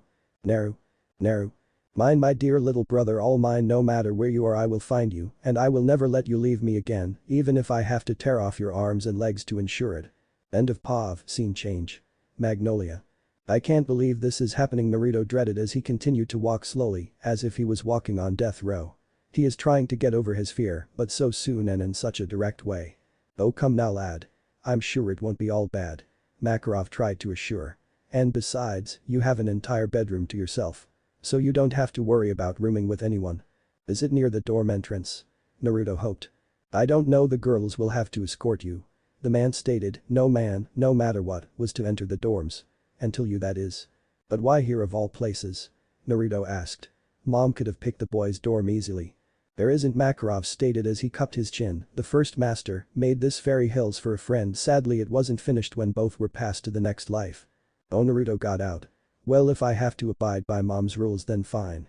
Oh come now, you're more than adult than your parents are. Well, not arguing there. Naruto deadpanned as he agreed wholeheartedly, sadly to say due to his former family treating him like scum. Naruto mentality was more like a young man rather than a teen, now he feels like an old man at many times. Despite his parents raising him, they were young as well, such as making accidents like destroying towns and getting into silly adventures. Naruto was the adult in most cases, which was sad for his new family, as he berated them for their actions. Though they do their best. He admitted with a soft smile into the sky, not many would stop and adopt a child like they did. I wonder where they are. Those were his thoughts as he almost fell face first when his feet nearly trip over the short elderly man. Oh, are we? Wow, he stated as he saw a large and mildly imposing building composed of bricks. It consists of a central elongated section at whose sides sit two wings protruding outwards, with the one to the center's right acting as the main entrance, which takes the form of a double door with a pyramid-shaped upper part topped by a similarly pyramid-shaped roof, held up by wooden beams. Enforcing the multitude of standard bricks on the edges and marking rectangular sections in the central part are larger, lighter bricks lined up in vertical rows, with light beams instead marking sections horizontally. The front part of the building possesses a porch adorning the central part, with a steep tiled roof split in sections by beams being held up by simply wooden pillars paired with arcs. The two wings are each adorned by small numbers of large arched windows, while the central section's windows are similar in design, but noticeably smaller and more numerous. Each section possesses an elongated pitched roof composed of tiles. The wings, beneath such roof, have round windows adorning their top part. Sitting in front of the entrance, held up by two pillars composed of stone and bricks, flanking the pathway leading to the building, and each topped by the sculpture of a stylized fairy tale symbol, is a large, mildly arched sign reading Fairy Hills in sober, elongated dark characters. Near the entrance, he saw a nice patio with wooden lounge chairs that made him think of summer afternoons while drinking some fruity beverage. Well, I suppose Mira and Kana will take over, come down to the guild hall when you want to take a mission. The master of fairy tales started with a nudge to Naruto's leg and bring some details for us male members, you lucky son of a gun. For the record, I don't do those kinds of things. Naruto frowned, even if he wasn't afraid of women. He was taught by Luca to be a gentleman, while he did enjoy the female body he wasn't a fool like his uncle Hamrio. The two girls glared at their leader, who just dashed away to avoid any punishment. Sheesh, glad to have such a moral-biting man here. Kana winked at Naruto who ignored her advance. Don't worry. All the girls here are well behaved. Murahin said to Naruto. At least for the most part. Excuse me? She merely shook her head, reaching for Naruto's hand. But she missed as he pulled to the side. His face was void of emotions, which neither girl saw, before he smiles charmingly. Sorry, I was hoping to look around a bit. Didn't mean to move away like that, so please show me. He stated, moving a step to the side to allow the white-haired girl to lead him. The three entered the dorm, as Naruto noticed it was empty before quickly realized most of the female were at the guild. Murahin pointed to the stairs as they moved quickly up, before stopping at the fourth floor. So amazing, I didn't think this had a fourth floor. Kana said, drinking a can of beer, as Naruto's eyes widened. A bit early for drinking, is it not? Naruto stated as Kana winked at him, as she offers him drink. Somewhere it's nighttime, want a drink? She winked although her eyebrow twitched as Naruto went on, oh I like them playing hard to get. Sorry I don't drink. Oh come on. One drink won't hurt ya. No seriously, I can't drink. Oh ho, what's this? Are you a lightweight? Kana chuckled. It's against my religion. He stated finally, males don't drink unless they are married. Well that's no fun, Kana pouted. Naruto smiled inwardly as he didn't really believe in the religion that Luca once followed, but it was good to use when he can. They all stopped when they saw a door blocking the stairway. I guess this is my room. It is. Murahin nodded. Go on ahead. We'll bring the rest of your belongings here. The girl then gave him a white key, almost fairy-like design, which Naruto figured was the guild's logo, and Kana was dragged by the kind girl who waved at him. The blonde young man quickly unlocked the door to see large room, almost like a giant living room in mansion. This is my room. He almost gawked. This is definitely way out of my pay range. However, he noticed some doors, moving the nearest one he saw a large bathroom almost built for five. Wow, guess the bathroom is for fun. Quickly checking the others was a guest room, large kitchen, and lastly a game room. Mom must have dropped her gambling money here. He then inspected more of his room, as he had a nice assortment of furniture that included a nightstand, a long dresser, walk-in closet, and even a standing mirror that was off to the side. Don't have to spend too much on miscellaneous items. He stated, before blushing as he pulls the nightstand's drawer and found a few square-shaped packages. And not 1 second later slammed it, as his head produced steam. I forgot it stuff. He did find some women lovely, but with his fear totally forgot that some would like Toto something naughty things. Sighing as he shook his head, one day at a time. Knock knock knock. Naruto, are you still there? We have your belongings. Murahin said from the other side of the door. Dad must have sent them, he said, knowing that he had few items due to him and his family constantly moving from place to place. Just leave it outside, I'll get to it. Okay, and when you're done, come to the kitchen. Murahin said before he heard her footsteps fading away, meaning that she had left. Wait, so I have a kitchen while there's another one? He spoke to himself as he realizes that he doesn't have to be near women to make his food. But for now, he shrugged it off as he went to the door and grabbed his things before placing them inside his room. Once he was done, he went out of the room and walked down the hallway of the dorm and into the dorm's kitchen. When he arrived. Hop. Hop. There were the sounds of party poppers as Naruto saw there was a lot of food on the table and above it was a banner that read "Welcome to Fairy Tail Naruto." Naruto eyes widened as he saw many women from the guild around, all wearing light sleepwear. The room they were in was the entertainment room, which had large couch, TV, and a few bookshelves. He would say more but he had to do the one thing that came into his mind. Crash. The girl's eyes widened as Naruto quickly dashed and crashed towards into the nearest window. Did he know the cake was carrot cake? Kana stated, as the others also wonder. Oh poo, now all the food's gonna go to waste. A young girl with messy light blue hair pouted. Naruto sighed heavily as he once again let fear run away from women. Sorry Luca, he prayed as he felt like letting her down again. He didn't care if the battle was long, he will win and maybe just maybe touch a girl's cheek without fainting.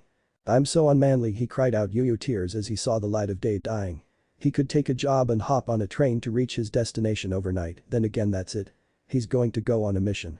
If he's going to do a mission, then that's what he's gonna do. The food and sleep can wait. So he went through the window. Makarov asked the bar matron. That explains him leaving that note in the bar for me to approve some missions. I haven't heard anything bad about him so I figure it was fine to do. But why the note? I think he was surprised by our surprise. She said, explaining to the master after Naruto never came back the night they gave the party. And all the food went to waste, the light blue-haired girl pouted. Now Levi, I'm sure there's a reason for this. Murahin said. Well, whatever it is, he needs to come back soon, Kana added. Slam. Hey, Naruto stated as his clothes were torn apart showing his lithe yet well-muscled build. I've finished the quests, he stated lamely as he was trying to cover himself. Were you someone got ripped? Kana whistled. Ah, there you are. Makarov said. Where have you been, boy? Like I said, I finished the quests. Naruto answered and held up a bag full of jewels. And got a lot of money out of this. Kana smiled as she eyed the male's fine body, and that was the reason you are standing nearly missing a fourth of your clothing. Knock.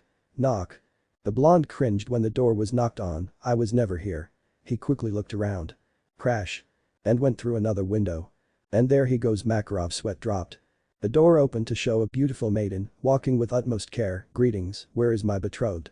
She wore a long white and green kimono covering her body until some realized it was a wedding kimono. Her long white hair was so sparkling in perfection. What? The man stated as the woman passed him a quest paper.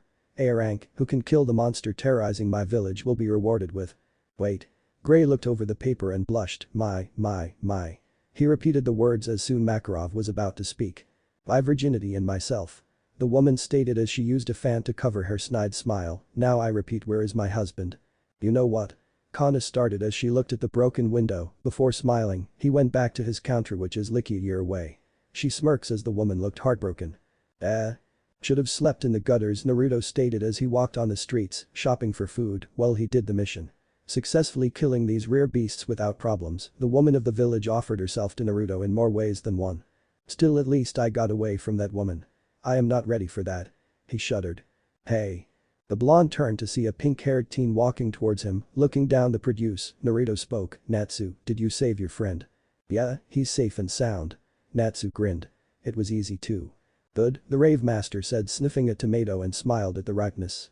Stew tonight. Natsu? Mo, you need to wait next time. Lucy ran towards the two with a blue cat in tow. Oh Naruto, I just missed you. What happened back there? Some lady was looking for you and the men are crying for some reason. I don't know, Naruto robotically stated, trying his best to forget everything. Boy, wanna fight? Natsu started with a wide grin. I heard you did all those quests with the old man yelling at you. You must be S-rank strong. Not really. I just want to eat and sleep. Hey, even better. After we chow down, then we'll fight. Bong. Ow. Naruto blinked owlishly as he saw Lucy, who was panting tiredly as she slapped the back of Natsu's head. Don't be an idiot. The last thing we need is you wrecking uptown and the Magic Council writing up another complaint. Shut up, Luigi. He growled before his head was hit again. It's Lucy. Naruto smiled at their silly interaction before frowning. Sorry, but no, there comes nothing from friends fighting each other. Huh? What are you talking about? Think of it as training. Natsu said. No, I rather not. Besides, he turns back as gave a look that shows nothing but raw power. I would kill you if I go all out. Paying for the food, he left his Natsu eyes narrow before smiling. Now I really want to fight him. Aka Konoha, Uzumaki Namika's household. Ruka lies in her bed while trying her best to pleasure herself, only to get nothing again. She throws her nightstand at the wall. Fucking damn it. She just wants to fucking climax. Is it so much to ask? Why isn't it this working? Damn it. If only that little shit was here. She mutters the last part angrily. She would chain him to the ground and ride him until he is half dead. She is certain that if she did that, she would finally get a release. Ruka turns her room's door when she hears Kushina knocking and calling out to her. HMPH, wonder what does the great cheater want this time? She thinks bitterly in her mind. There is a secret that only the members of this family know. Kushina is cheating on Minako, and she continues to do so to this very day. The first woman she had done it with is Mei, a cousin from Mist Village, and she does it with her whenever she gets the chance. But it's not only with Mei, no, she has sex with any other Uzumaki female she can find and does not even care about the age difference, like for example, 4 months ago she fucked an Uzumaki girl from the Grass Village who was old enough to be considered her daughter. You may think it's wrong, but Uzumaki women are like the constantly changing winds with their sexual acts. They jump from one partner to another, always coming up with new fetishes to enhance their pleasure. Minako didn't mind it at first since she used to have Naruto to molest, but with him now gone, she only allows it because her wife brings Mei for a threesome from time to time. But lately Ruka noticed how Kushina began acting a bit weird. She sometimes, for some unknown reason, stop whatever she is doing at that time and looks at one specific direction for several minutes with a glazed over look in her eyes before snapping out of it. Minako had questioned her about it, but Kushina would always answer that she herself doesn't know why she does it. What is unknown to the family is that Kushina's own natural instincts to mate are acting up. This only ever happens to a fully blooded Uzumaki. This instinct urges a male or a female to seek out an Uzumaki partner to reproduce with. Kushina's cheating is partly influenced by that, as she only prefers having sex with Uzumaki blood relatives.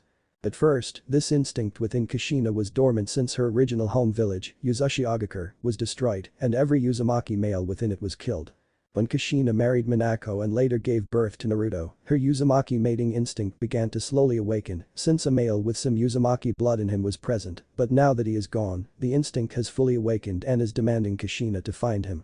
What Kushina will most likely never realize is that the reason she sometimes looks at one specific direction for several minutes is because her instinct is telling her that she can find Naruto in that direction.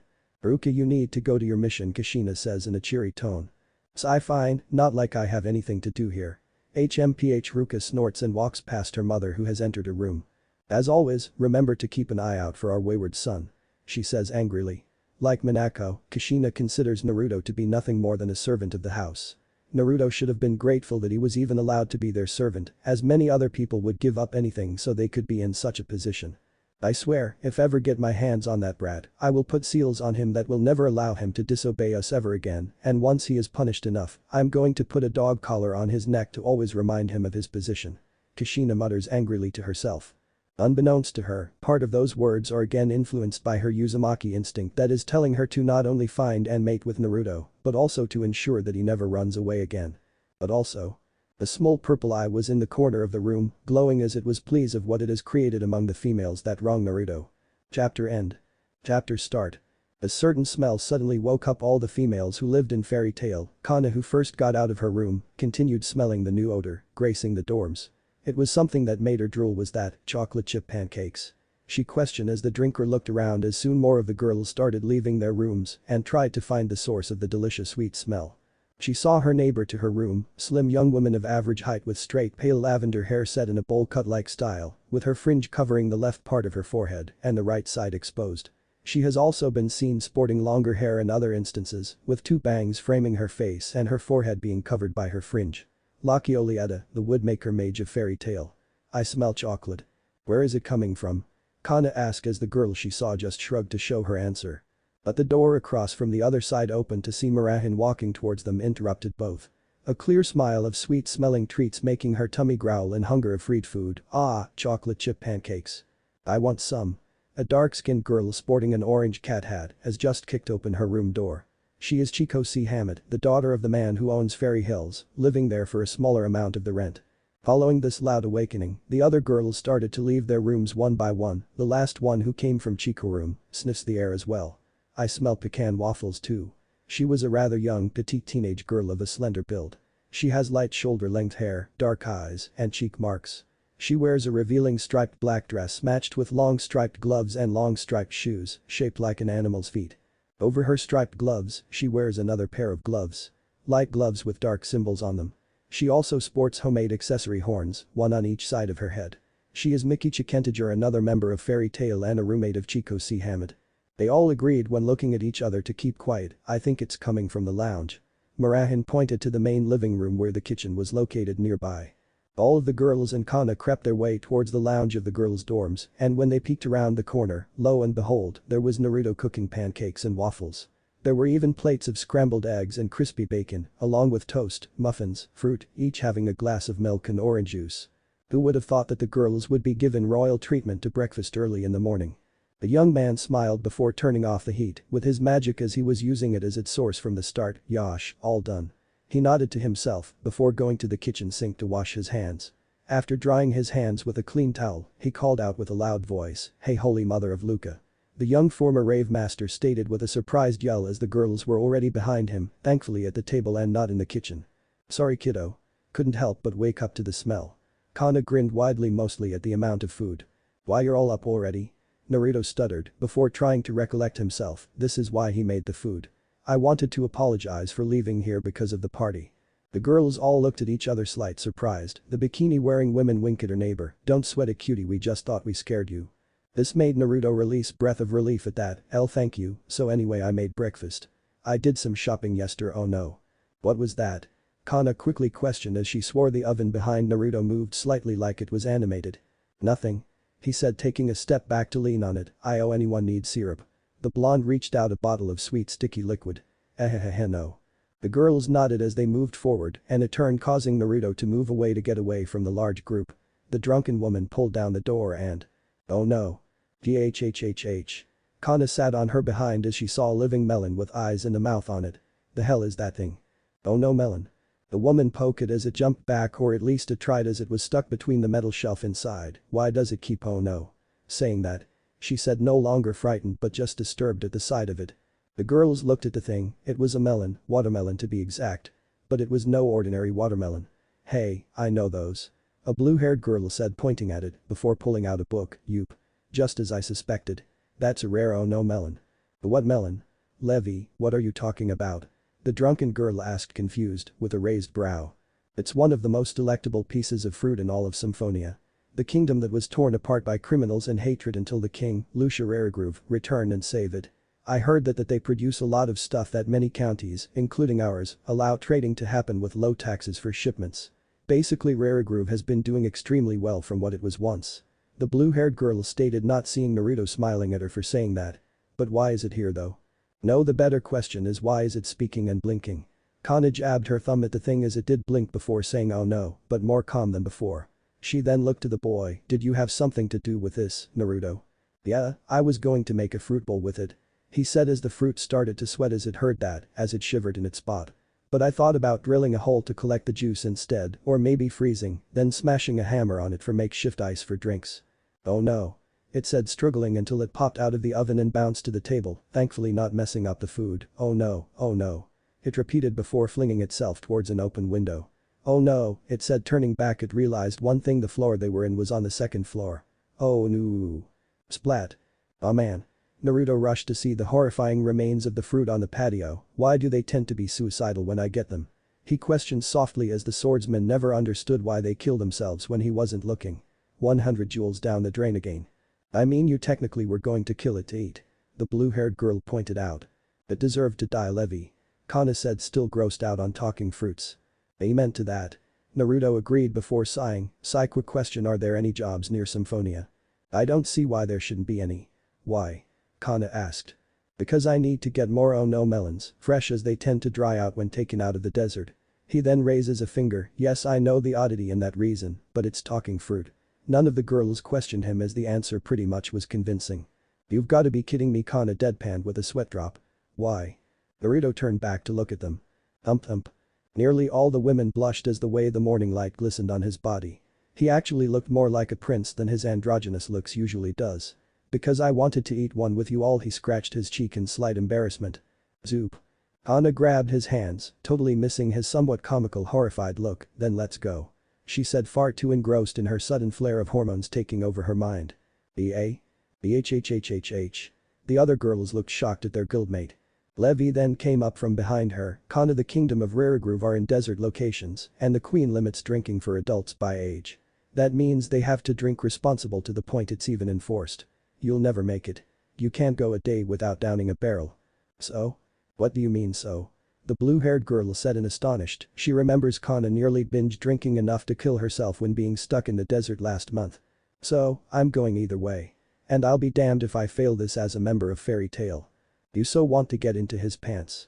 A green-haired older woman said before taking a plate and getting breakfast started. I got to work with Zach later, so I'll be eating first. Ah. No fair, Bisca. I got dibs on those pancakes first. Kana protested as she darted for her plate and shoved her aside unceremoniously. First dibs. Naruto just watches as the women ate his food with great pleasure before pulling out a pocket watch. Well, another reason is he whispered to himself as the others didn't hear him. Was that Luca loved eating one every end of the month? Naruto fondly said before looking like the piece of fruit was still moving. Sweat dropping as he had forgotten, they can only stop moving when being cooked, so it was still in pain. I feel bad now. Oh no. Back in Konoha. Excuse me, a cloaked being went to the small wooden outpost near the large west gate of the wall. May I enter this place? The voice was light and airy, as a young teen would have. There was no answer at first, but then a voice from the other side replied, you may. Dude, stop trying to sound like Itachi. Ichnin said as his partner blushed at the sudden loss of his coolness. Shut up, Izumo. The cloaked figure took out a page before nodding, okay, just 2 things and I'll leave here. Well, what is it? Izumo asked, taking the paper to look at it. Ink and papers. The kind shinobi uses if possible. The person asked as the two gave the cloaked figure a stern look. Sorry, those are only for our forces only. Any item that is bought without permission is forbidden. The other Chiknin said as the person took a deep breath. Well, is everything in order? The figure said as the two Chiknin looks at the paper before falling over as snoring came. Have a good nap. Soon the person pats their heads kindly as they enter the village. Gotta find those spots.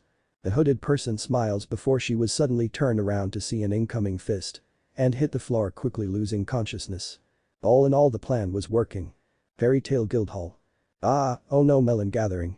Naruto smiled as he got what he wanted before sighing, but it's at the kingdom of Rarigrove. He said with a groan, I really don't want to visit there now, she's going to kill me. He then looked to his small pouch of candy and picked one out. What's today going to be like? He said, before popping into his mouth and chewed on it. Sour, just my luck. He took out a sour piece of gum and stick to the paper. Hold on, Naruto. Makarov said from the bar as he uses 2 of his fingers to make Naruto come over to where he was. As soon as the blonde did so, here is speaking. You're going to take some of the members with you. May I ask why?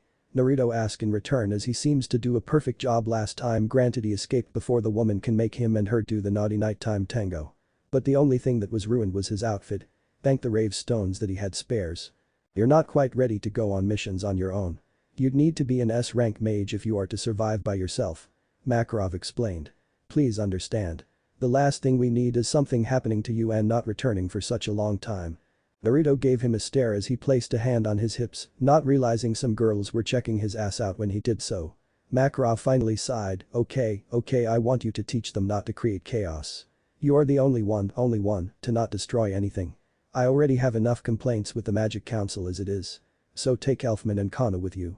I'll pay double, he cried out weakly, only for Naruto to raise his eyebrow to say and free food here for the next week. Make it 2 and add desserts, then it's a deal. Deal. You have it. Makarov said before sighing, at least he's better behaved than Natsu, he thought. Elfman. Kana. Get over here. Yes.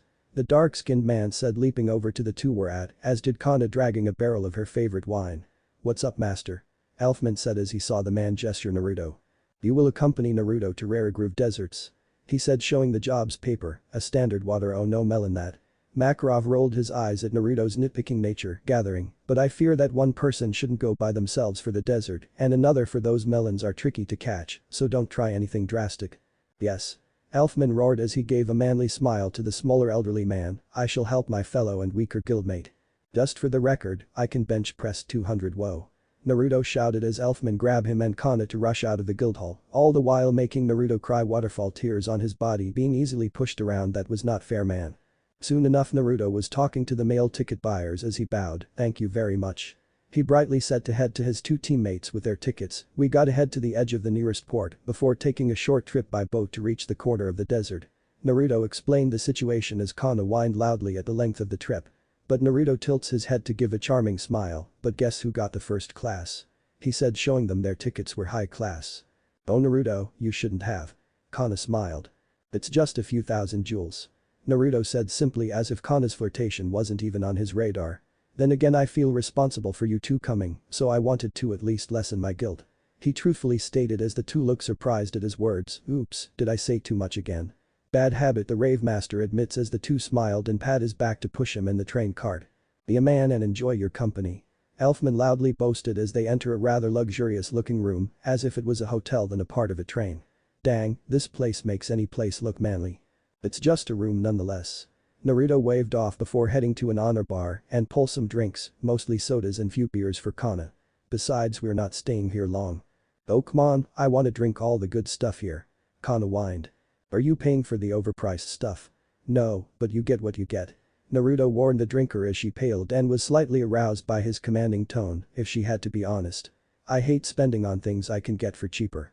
Not even one? She begged with a quivering lower lip, along with making her large and glistening with tears. No. Naruto deadpanned while passing her a cheap beer nonetheless. Well, we are discussing prices, we have to get at least 20 of the melons, anything else is bonuses, or for us to keep K. How much jewels are they per melon?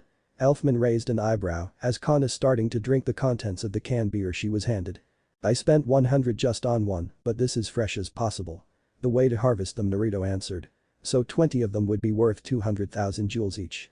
Hearing this, the woman's eyes shot open as she spat out a strong stream of dark-colored liquid at Naruto. PFFFFFT. Seriously? She asked, wiping a small trail of the alcoholic beverage that spilled from her mouth. Elfman glared at Naruto, who brought up a sword that somehow reflected the drink at him. Are they? Yeah, I'm not joking. They're that good. Naruto answered, you see, the melons have a rare condition like cacti can absorb water, for as he continues this, Kana and Elfman talk to each other. My god, 200,000 jewels can get me 100 barrels of all the purple gold I can get. Kana exclaimed. But are they dangerous? Elfman said as Naruto paled and looked away with some shame. Not dangerous, just you'll know when we see them. Naruto sighed as the train started to move, and thus their job. Konoha, Ichiraku Ramen. Is that how your family greet outsiders? The cloaked person rubbed their cheek from the stinging sensation. Look, I said I was sorry. Kushina sighed before slurping her noodles. I thought you were someone I knew, you smell like him. She whispered before drinking some broth to hide her comical shifty eyes. Well anyway, I was looking for a place to learn about this place. The person said as they smelled the next bowl of ramen that arrived and nodded, seemingly pleased by it. Smells nice. Gucci is the best ramen chef around. You'd find no other person like him. Kushina answered. But as for you accommodations, I suppose I can pull a few strings. She said, bowing her head to apologize for her mistake. Not really staying here, just a day, I tend to die if left in one spot. The person chuckled, stretching the back of their neck. I'm sorry. Kushina looked at the cloaked person incredulously. I was kidding, I just don't like staying somewhere. I need to find me, sorry, never mind that. But this is very important. Someone is waiting for me. Someone I love. The person looked at their noodles with a warm smile as the broth reflected the face of the cloaked figure. I see. Kushina nodded. Well, I do hope you find them. Can I help in any way? Well, first off, I was hoping to know the nearest port within walking distance. And maybe have a friend to take me. The person said, taking off the hood to finally show the features to the wife of the first female Hokage. Kushina's eyes widened. The person under the cloak was female and beautiful. Who was she? The woman must be younger than her, as there were no sags in any corner of her face and shoulders that were deliciously bare. Those light yet shiny amethyst-colored eyes that held strong yet kind power behind them, creamy unblemished skin that would make even the most perfect marble pale in comparison to its shine and perfection, and her hair short yet enough to drape the back of her nape. My name is Rarigroove. She said with a wide smile to lift her hand, and an unknowing force made Kushina gently help to kiss the limb, no matter who saw her doing that. She and her wife have an open marriage with other women ever since their son was missing, but this woman made each one pale in comparison for some reason. This took Kushina aback as she blushed. It's she managed to say. No words were coming out of her mouth. This girl was the personification of beauty. Now she leaned forward with a smile that made the red-haired woman's heart skip a beat. Will you come away with me? Line break. Thanks, Jose. Naruto waved to a dark-skinned man as his boat left. Tell Maria the First love her cookies as always. Si senor, the man started until they couldn't hear him anymore. Did anyone understood what he said? Naruto weakly asked as he was the only one speaking to the man in some unknown language, as the other two members shrugged. Who cares? We're here to find those oh no melons, right? Elfman said, punching his fist. So let's find them. Nope, it's near the kingdom, the closest oasis there is still a few miles off. Naruto passed them water. It wasn't weird, but the fact was that they held up the water like cloaks. Aqua cloaks, they make the users feel no water and no loss of dehydration. You just keep these in your pants. Kana said as Elfman already done it as the water seemed to vanish when it was fitted right. No, he looked at a nearby box that had an odd symbol on it. Just a loan from the boatman. I call BS Elfman deadpanned. Call it what it is. He said before moving ahead, let's go. The three did move on, Kana for one was surprised that the heat was non-existent to them as they just walked as if nothing was burning them. So is this kingdom still bad? She asked as they moved up on a dune. No, Edahem the queen is a kind ruler. When her daughter passed away she lost some of her public strolls to stay in her castle. Naruto explained as he slid down the sand with glee, woo-oh, that is not fun. He chuckled at the childish action. You seem to know her. Elfman said before also doing that and agreed it was pretty fun. Not on a personal level. In fact most of the land until you get near the islands between Fiori and here and the other side of the desert where the kingdom of Symphonia is, she almost the most well-loved ruler. Naruto trailed off, robotically as possible. Oh shit, Naruto looked away as they saw people coming for diving into the dune. Crash. Seriously? There's a window in one of the sand dunes. Naruto screamed muffled into his hiding place as the fairy tale member's eye twitched at his luck with a deadpan. I'm getting worried now. Kana muttered. The two watch as a large armored night lizard, a giant one stride towards them, Avenue, honor to meet you in the sands of Grove. The man greeted the two mages, might you two be from Fiori? What's it to you? Elfman asked, cracking his knuckles. You should be Awaredo Day is the festival. He raised his blade dramatically, and we welcome you all. So please join us. He winked cutely. Blah. Elfman turns back and releases his stomach contacts from the horror show of a masculine man doing a cutesy pose. While Kana just stares into nothing from the soulless eyes she had, that was disturbing, so no. Fair enough, he said trying not sound hurt as his other comrades had stifled chuckles. The knight gave a kind smile before waving his arm to gesture the sandy area. Well, be careful, we have lots of squads looking for this young man for some time now. He showed the missing poster of a young man that made Kana jaw drop. Handsome man ain't he? The queen's missing son, be sure to find him when you can. The knights were gone as Naruto crawled out of the sand covered in glass shards. Ugh, this is gonna take a while, he said, gingerly, pulling out a glass shard one by one. Ow ow ow. Why? Elfman asked, not at all pleased that Naruto might be a criminal. If he explains the reason it would be fine that the crime was small, knowing most of the guild had bigger crimes like Kana billing a magic council member with her drinking tabs. And Natsu constantly destroys more things than actual natural disasters. I stole a sweet roll, those guys are relentless even, though it's been years, Naruto gasped out as he popped the remaining shards of glass at once. Dusting himself off he gave a weak smile, seriously and sweet roll. Elfman however looked at the knights retreating into the horizon, they said the knights have been patrolling for a while right? He then turned his head to Naruto, mind letting us know why? The blonde sighed as he pointed to the location they will still head, I shall explained, with that, they walked to a smaller pace than before as Naruto aqua cloak turned more solid to cover his face, around this area, the knights take any and all crime doings to the castle. The queen makes the punishments. All? Kana stated as the duty seemed redundant. Not untrue, Naruto chuckled as they saw the gates of the castle, we go past here, and we should reach our area. So where was I? Right, it was like that, and punishment went down. Elfman nodded solemnly at that, a man must make a tough choice. Ha. The two looked at Naruto who laughed at that, let's come to this festival, you'll see for yourself. He said as the rave master pulled out his sword. Wait, he said as the two other members of his guild watch him trace a line. Damn, already this time of year. What's wrong? Elfman walked up to the line, a trap. No, the problem is well whatever, he said standing up giving them a thumbs up, no worries, over this sand dune is our objective. Naruto said as he pointed towards the large obstacle in their way. There they saw the largest amounts of blue-colored rocks on top, held the melons they seek, some smiling and others sleeping, giving the Z's in their eyes. Naruto smiled as he was going to get a great payday. Ana smiled as she was going to have good payday to have fun with the cutie she was hoping to spend time with. Elfman frowned as he hoped to have a challenge this time around. Thanks so much for coming along, you were a funny person to hang out, Lady Kushina. The woman that Kushina was tagging along with for days kindly said to her. They were on the quickest ship towards the woman's destination. At first Kushina wanted to get into her pants, but not she really like her as a close friend and still hoped to get into her pants. It's nothing, really. But I had tons of fun, so it made my day. She smiled brightly. Well, days technically. The silver-haired woman pointed out as they have been together for a while, don't you work as a shinobi or have a family? She said realizing the fact that her friend wasn't an airhead and knew what responsibilities are. Both in fact. Kushina answered. It's difficult to maintain that kind of balance between those two. The woman nodded with slight forlorn in her eyes. I know, but sometimes you wish you can still have that difficult than none. I suppose. The silver-haired woman said. Kushina looked at her friend wondering if prying into her personal life was really appropriate for her since they only met for a few days.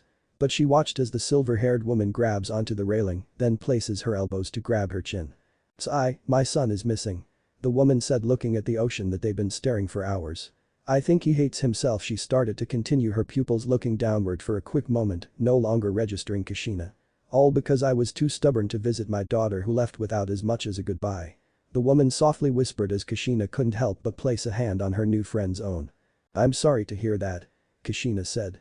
I'm sure if anything, he still loves you and your family. I don't doubt that. But I worry for him, he's my son in all but blood. The woman said before looking at the red-haired woman. What about you?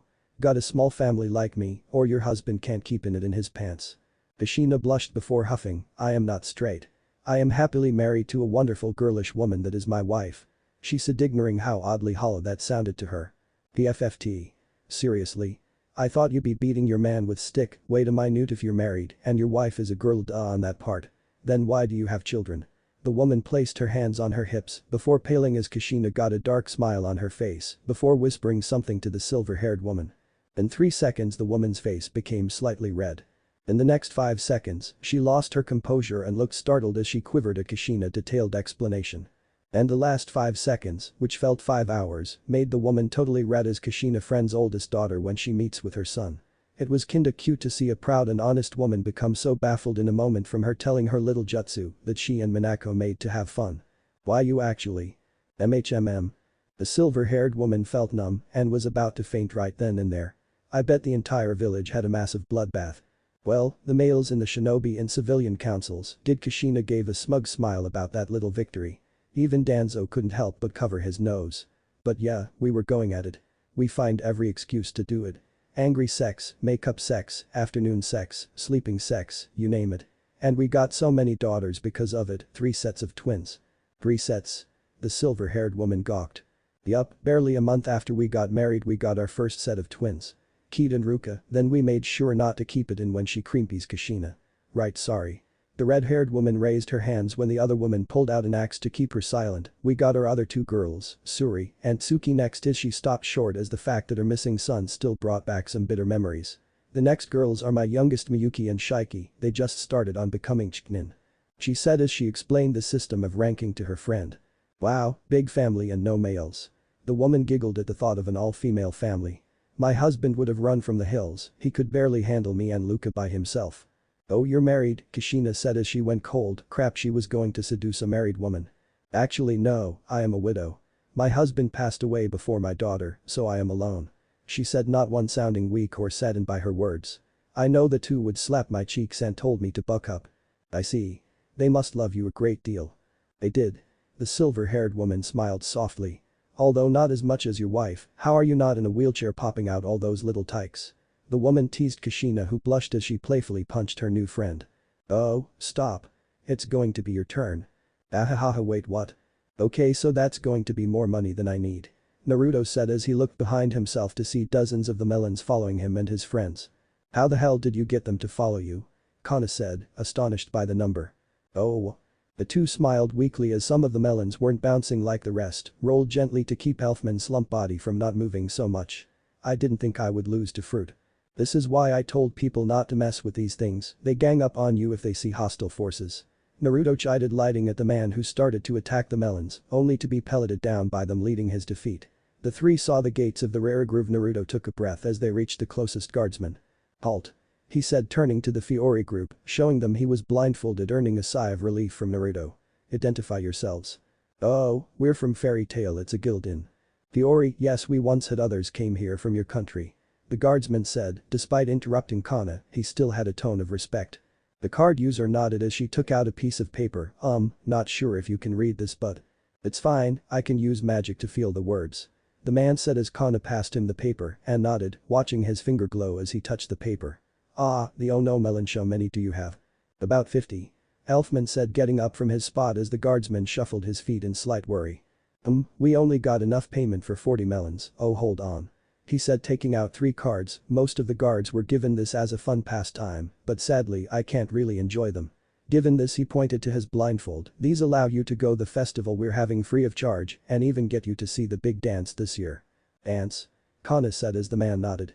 Yeah, a lucky girl gets to dance this religious mumbo-jumbo stuff. But the tourists eat the stuff up, this year's cutie is going to blow some minds, I heard. Anna smiled as she took the cards, so can you get the money ready for us when the festival is up? Can do, ma'am.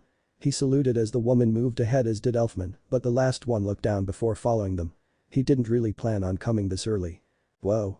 Kanna's eyes sparkled as she saw the city bustling with life and people, stalls of food and games were playing all around them. Free drinks. Free drinks. Courtesy of our queen.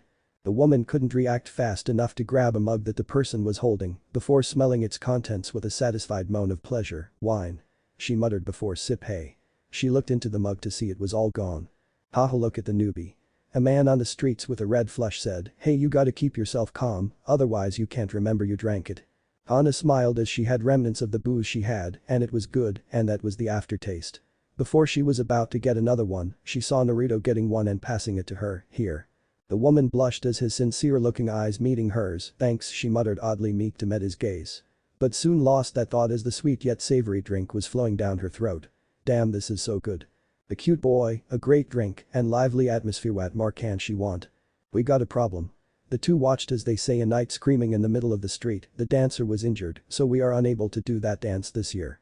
We are so sorry, everyone, the person announced before loud cries of disappointment came, as well as Naruto, who also sighed in a sad manner.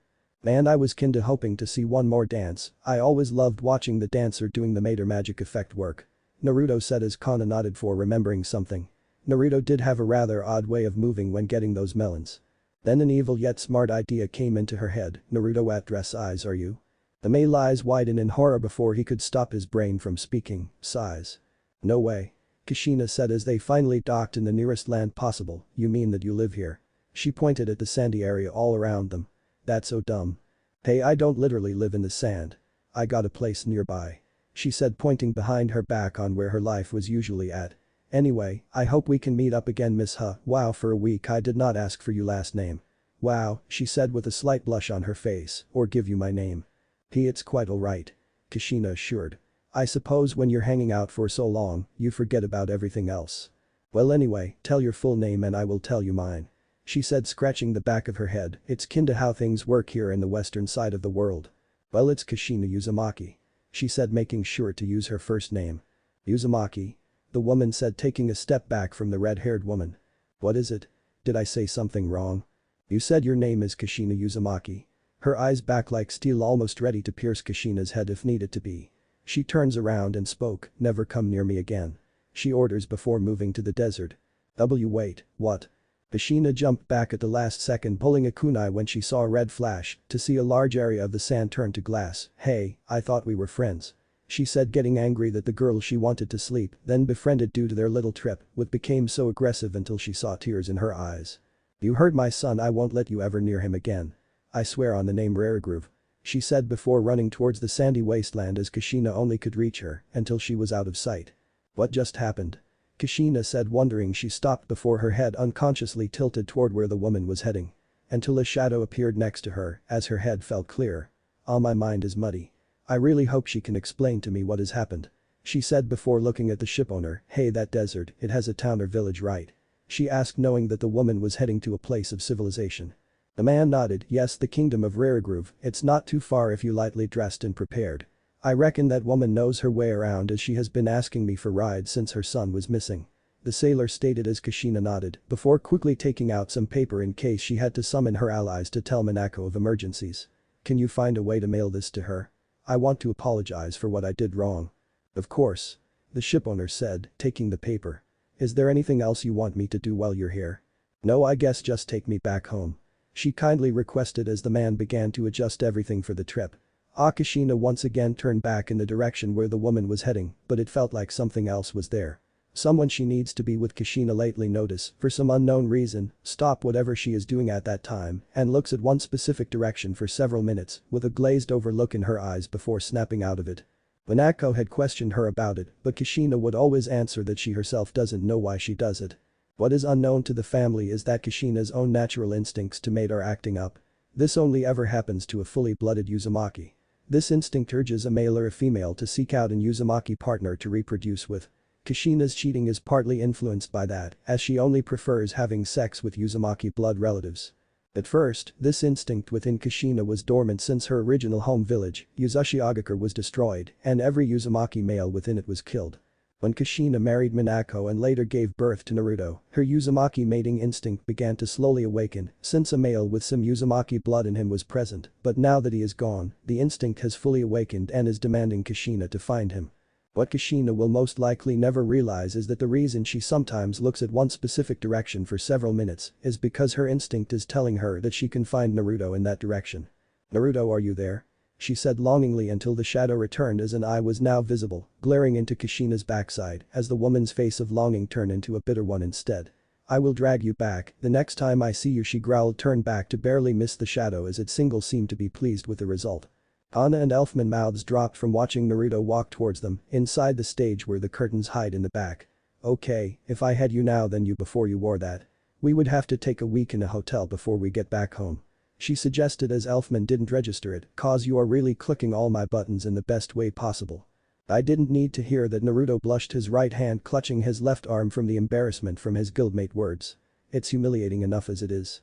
"Hey, you are saving this festival," a woman said, entering the three's conversation by using a pair of crutches to walk as her left leg was covered in bandages.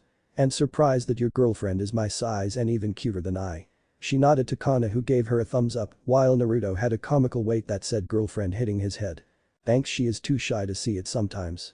The drinker giggled fairly while Elfman pats his fellow man's back. It wasn't the manliest thing to wear a dress, but it was manly to put his pride aside to keep this festival going. "It's okay, buddy, you're on the path to manhood. It builds character." "Thanks for the vote of confidence," Naruto sighed heavily. His dignity be damned, but as soon as he fuck. "I am going to crossdress in front of the whole kingdom again." He added that tidbit to a low whisper. Thankfully either of his friends heard that. "Why are you caring about that? I mean, you're not going to come back here," Kana said as she started to comb his hair for the hairstyle that was needed for the dance. "Look, everything is going to be okay, alright," she said, moving her head next to his to let him see her smile. Which comforted him until 3 seconds later that he realized that Kana was near him and he started to shake in fear from his fear of women. "I am sorry, please don't touch me," Naruto said, moving away from her. "Oh okay, just let me use the comb to lengthen your hair, spiky or straight," Naruto said as he needed to distance himself as much as possible. As Kana soon used a little amount of magic to allow Naruto's hair to come out the way he wanted it to. She tapped his shoulder as soon cheers were chanting dance. Dance. Dance. Outside of the curtain. "Okay," so he turned to the injured dancer with a blush on his face. "Was it light or dark this year?" "Light." Naruto nodded before placing 2 fingers on his throat. With each small sound he made, it became more feminine and realistic before nodding.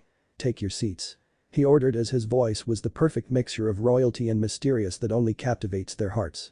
He didn't care to hear their responses as he sighed when he saw the curtains parted and risen to the ceiling. "Alright, you got this. Let's just get this over with and go home," Naruto thought to himself. Soon he heard the band starting the music and soon let everything go. "Hey Captain, you wouldn't believe what they were serving." An armored knight talked to one of the people that meet with the odd trio from Fiori, holding a plate of tacos. Before the lights that came from the walls for spotting suspects to hit the stage. "Ooh, the dance is happening." They all saw a young girl. The captain eyes tense before looking at the man. "Let the squad surrounded the back of the stage and get me one of those," he said, greedily take the food from his fellow ally. The captain watched a boy with long straight blonde hair that flared out behind her with some pull to the sides and tied off at the ends. The shorter layers dipped between his eyes and to the sides of his face. A band settles atop of the boy's head with a white veil extending down to his shoulder blades. Pale white fingerless gloves stretched up to the feathered edges at the teen's shoulders, covering them since his dress does not. The long dress sported azure flower designs on the hips as well as the blue crisscrossing about the bodice. The color also does well to frame the cutout on the right side of his waist. Also, a single baby blue ribbon is cinched about his waist with the tails fluttering down to her knees. Only one leg donned white stocking while the other has golden accessories clasped about her thigh and ankle. Damn, Luca got nothing on him. The captain chuckled at that sight he beheld, for deadpanning as many males and females were blushing at the sight. If only they knew. In the white light, Naruto started to sing angelically as the whole audience went silent to hear that perfect voice, his right arm raising up towards the sky. A hand reaches through his left, now opposite to where it stood, but in a swift instant that small trails of black and white motes of magic started to float like oil in water.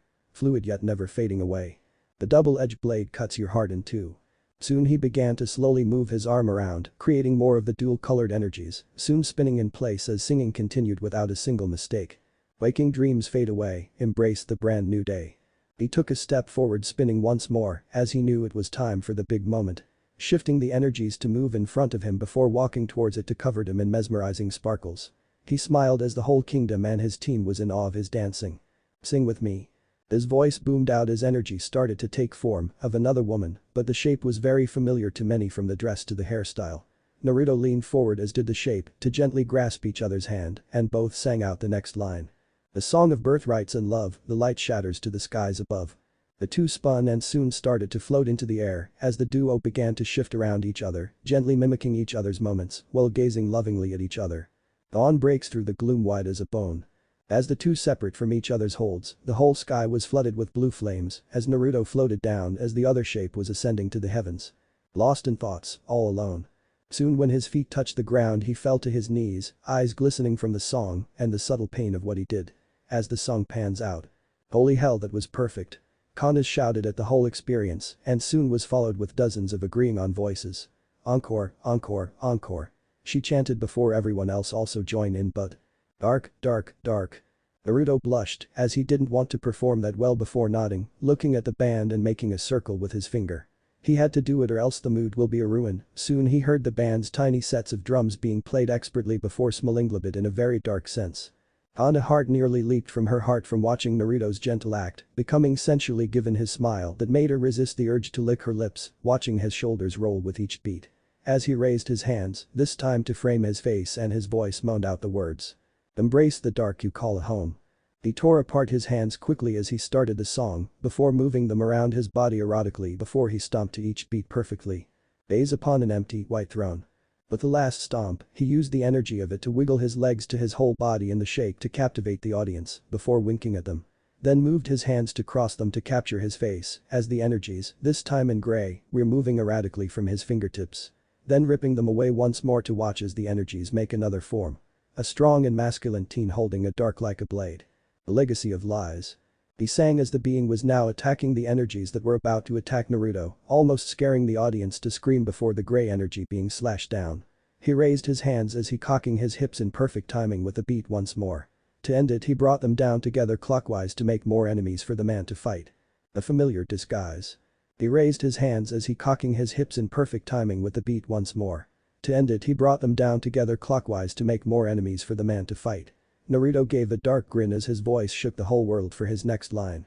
Sing with me a song of conquest and fate. As the being was being swarmed with hundreds of enemies to battle, Naruto continued to dance his alluring ritual. Twisting and turning with every moment he got, rolling his hands to just create even more enemies to be destroyed. The black pillar cracks beneath its weight. A small bow to the audience before he shot his body upwards to show two symbols of what nearly took his life and happiness. A leaf and an odd symbol that had almost looked like Z's before the blade of the energy being sliced them away. Night breaks through the day, hard as a stone. As the being fought the last of the enemies, the sky was once more aflame with grey fire this time. As it took seat with his sword on its shoulder, slumping before vanishing.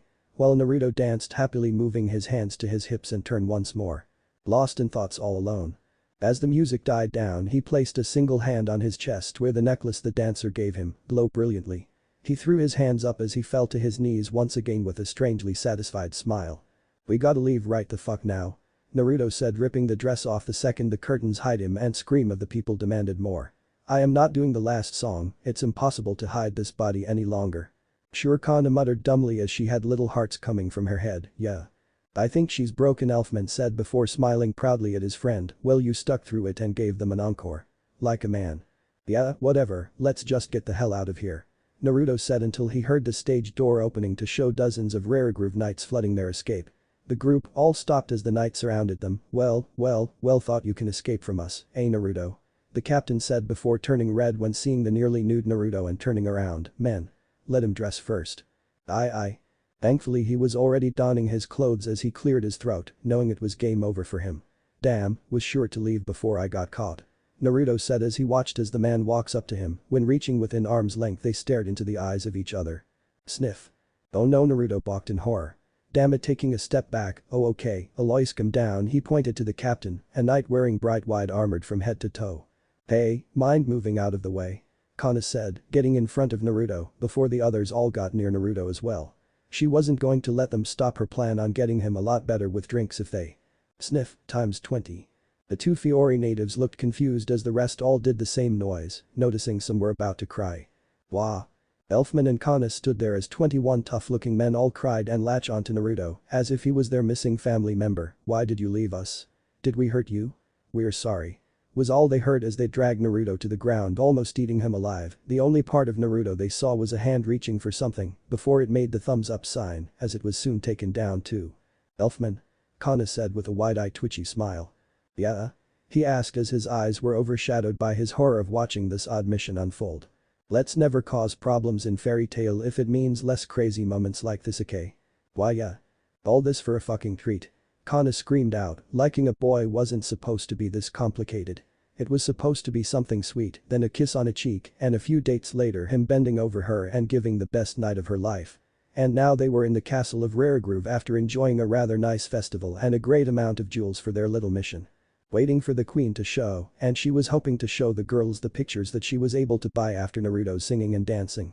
The three were kneeling down with the knights, 3 for Naruto and 1 for other Fairy Tail members, holding them in place with hands on their shoulders.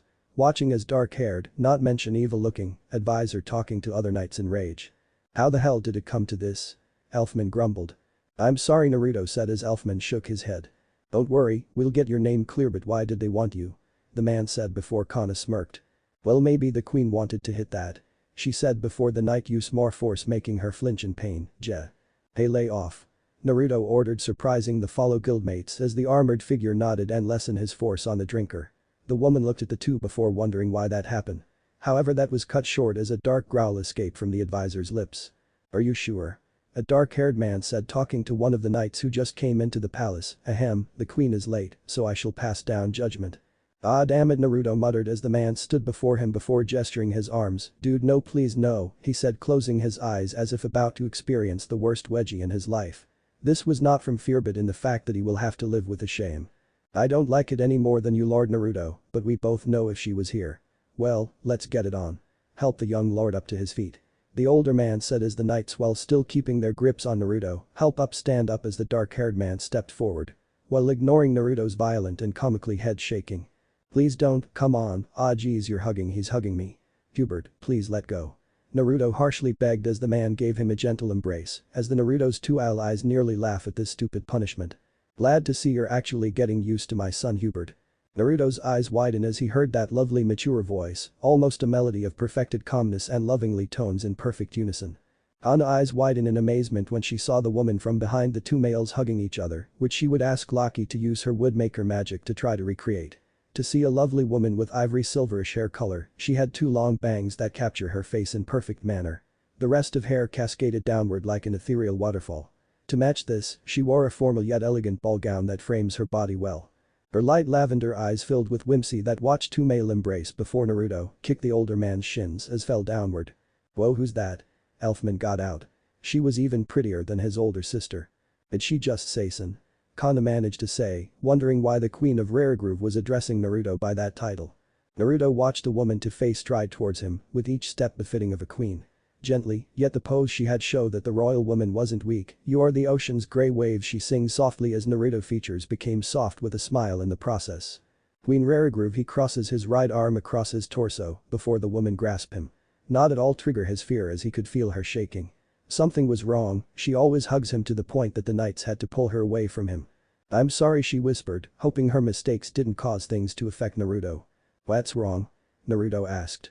The woman pulled away to take notice of her daughter's best friend and honorary son. "It's nothing but," she said, looking at the young man with a smirk, "you and your friends are staying until you tell me what has happened since you woke up." The boy could only laugh nervously at that while Kana smiled at this, bonus points if she can get the approval from his mother if it was really his mother. Elfman just stood there trying his best to look manly, as he had no idea on what to do. The queen as she held her son, prayed that Kushina would never realize her son, Naruto was at the country. She can only hope, but things always harm Naruto no matter what. You look happy the queen stated with a soft smile enjoying the blonde beautiful boy enjoying his new life with fairy tale. Naruto smiled at the kind praise as he copied her gesture. You look sad he said, knowing that the woman that he knew for many years was in pain from body language. I'm sorry for hurting you. They both said with tears flooding their faces at their mistakes. Chapter end. Chapter start. Ana's eyes widened as she saw Naruto sitting on a throne as dozens of people were bound to him, his serious yet regal looking Naruto smiling, dashing to her beside him wearing a lovely dress made for a queen. How the hell did this happen? 2 days ago, nighttime after meeting the queen of Raragrove. How the hell did this happen? Kana said to herself pathetically, cutting her steak that was on her plate. After the awkward moment of Naruto and Lady Raragrove hugging, she asked them, Elfman and her, to have dinner with her son. Is something wrong with the food miss? Hubert asked from behind nearly scaring the living hell of the poor drinker who shook her head vigorously in hopes to pull him away from her. Man, this steak is delicious. Elfman laughed happily as he was wolfing down a huge steak that was half his size. This is what I call a manly dinner. Kana never thought she wished to be simplistic as Natsu, Gray, or Elfman at this moment as she watched what was in front of her. It was horrible. Ah, the queen of the kingdom of Raragrove said kindly, holding a piece of steak on her fork to a nervous Naruto. Please. It's your favorite, sirloin cooked in the finest herbs and spices we can gather, she softly convinced him, all for him to be fed, as this was her motherly duty to spoil him. Okay. I'll eat it. Naruto laughed nervously. Say ah, the older woman repeated as Kana clutched her silver spoon tightly. She felt it could stab her skin if it broke from her strength. This has been going on since their food arrived. Naruto was forced to sit next to the queen as she ignored her food in favor of feeding Naruto's his. After her cheek slightly turned red at the cute side of her son, Queen patted his head. I hope you like it, we have your favorite dessert as an occasion for you coming here. My favorite dessert? Naruto said, looking at the queen with disbelief. Why you mean? Yes dear, that dessert. The older woman smiled. Slam. Everyone watched as Kana suddenly slams her hands on the table before blushing at her outburst, quickly sitting down when her scene made all eyes gaze on her. You okay, Kana? Elfman asked with a raised eyebrow, stopping midway of eating his steak. I'm fine, totally fine. Kana looked down as she had her mouth sealed tight, trying to keep herself calm, not just from the scene, but the pain of slamming her hands. Rainbow pudding, the queen smiled, waving her hands excitedly with Naruto smiling childlike. A warm light was flooding the room. Rainbow pudding, Naruto cheered with his mother. Again, Kana asked herself, how the hell did this happen? It's been years since the queen has last seen her son allow her the selfish desire of loving her son in all but blood. Hubert said behind, in a low and sad tone. It's been that long? Kana asked the right-hand servant. The man only went silent, making the woman sigh and watch the two continue, but smiles to see Naruto, who seemed a bit high-strung, finally loosen up. I thought he was afraid of girls for a while. Hubert nearly lost his computer before shaking his head, and not at all, as you can see he can get along with them. Rainbow pudding, ma'am. A handsome butler came by with 2 maids holding a tray of was that pudding shining an aura of rainbow light. Thank you Jacob, please bring one to everyone. Only one for me and Naruto to share. The queen stated sweetly, quickly eating her meal in less than a few seconds. That was fast. Kana and Elfman cried out in shock, their eyes bulging out at the unsightly sight of the queen eating everything in one bite. Excuse me, but a mother must eat after making sure her child has been fed. The woman declared before smiling at the two. By the by, who are you two again? Ong. The two somehow fell backwards on their chairs when realizing she had no idea she invited strangers to dinner. We're Naruto's guildmates. Kana screamed as her plate of shining dessert came. Thanks, she said quickly as the queen was about to feed Naruto before nodding. I see, she said with a slight sad look, well, take care of him. Hi as ma'am. This was weird. Usually, this would make Kana fight with a woman, but she felt oddly pleased. She wanted to take care of Naruto. Right, Elf. Whoa, why are you crying? This pudding. It's oh so, Elfman sobbed. It's so delicious. Oh yeah, right, it's. As soon as she places that spoonful of pudding in her mouth, Kana pulls it out from her oral cavity and says these words with the most sincere tone in her life. Never before I will say this, but this stuff beats my booze any day of the week. It's so good. Elfman wailed out tears of joy. The flavor changes 4 times in my mouth. The condensed mangoes are so sweet. The tartness makes lemons or kiwis cry. And the chestnut, the chestnut. Naruto said as the queen continuously fed him, smiling forevermore, spending time with him as the maids and butlers all dabbed their eyes on the glorious scene before them. Body slam. Elfman yelled, jumping into the air to slam his whole being to a tower of pillows that was beneath him. That was so cool. Ana gaped at the size of the room that was Naruto, and for tonight the other two members of his guild, this is not normal. His room was about the same size as the main hall that they were in when meeting the queen for the first time. Sorry, I know this is gonna take time to get used to. Naruto chuckled weakly with a sweat drop. She took a whole training room and made this. This is a training room? Kana looked at Naruto agape. That's too bad. I would have been in it for hours working my muscles and show how manly I am. Elfman declared, showing off his muscles with a macho grin on his face.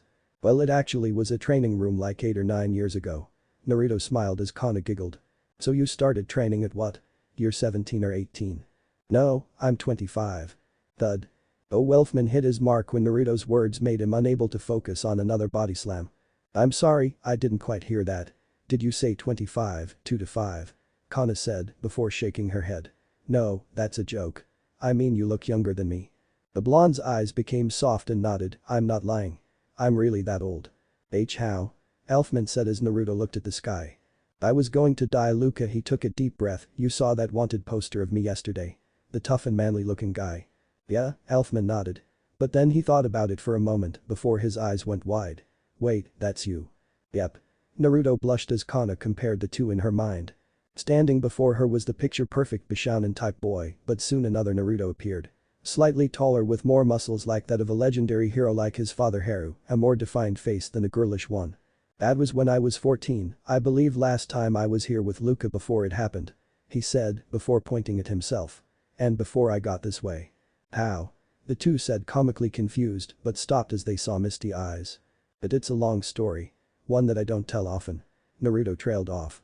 Lord Uzumaki, Hubert came from between them, rising from their collective shadows. The queen wishes for you not to relive those experiences. Before looking at the two others with eyes that clearly show how much disgust he had for them. Hubert, as the current heir of the kingdom, leave us and don't come back until I tell you. He said, eyes become hard like steel, but cold like ice. I am an adult and when and hopefully never, when the queen passes on. I shall have some power to even make you, her advisor, not get in my way. The man looked surprised as a dark laugh came and a soft nod came before the T-man before him, as you wish my prince, as for you too. His eyes became full of disgust as he turned to them. Never speak of this again when he tells you. With that he slowly sank into nothingness as Kana looked at the spot. He does that often? She asked, hoping not to keep one eye open tonight. Not really, only when he thinks it's fine. Naruto sighed.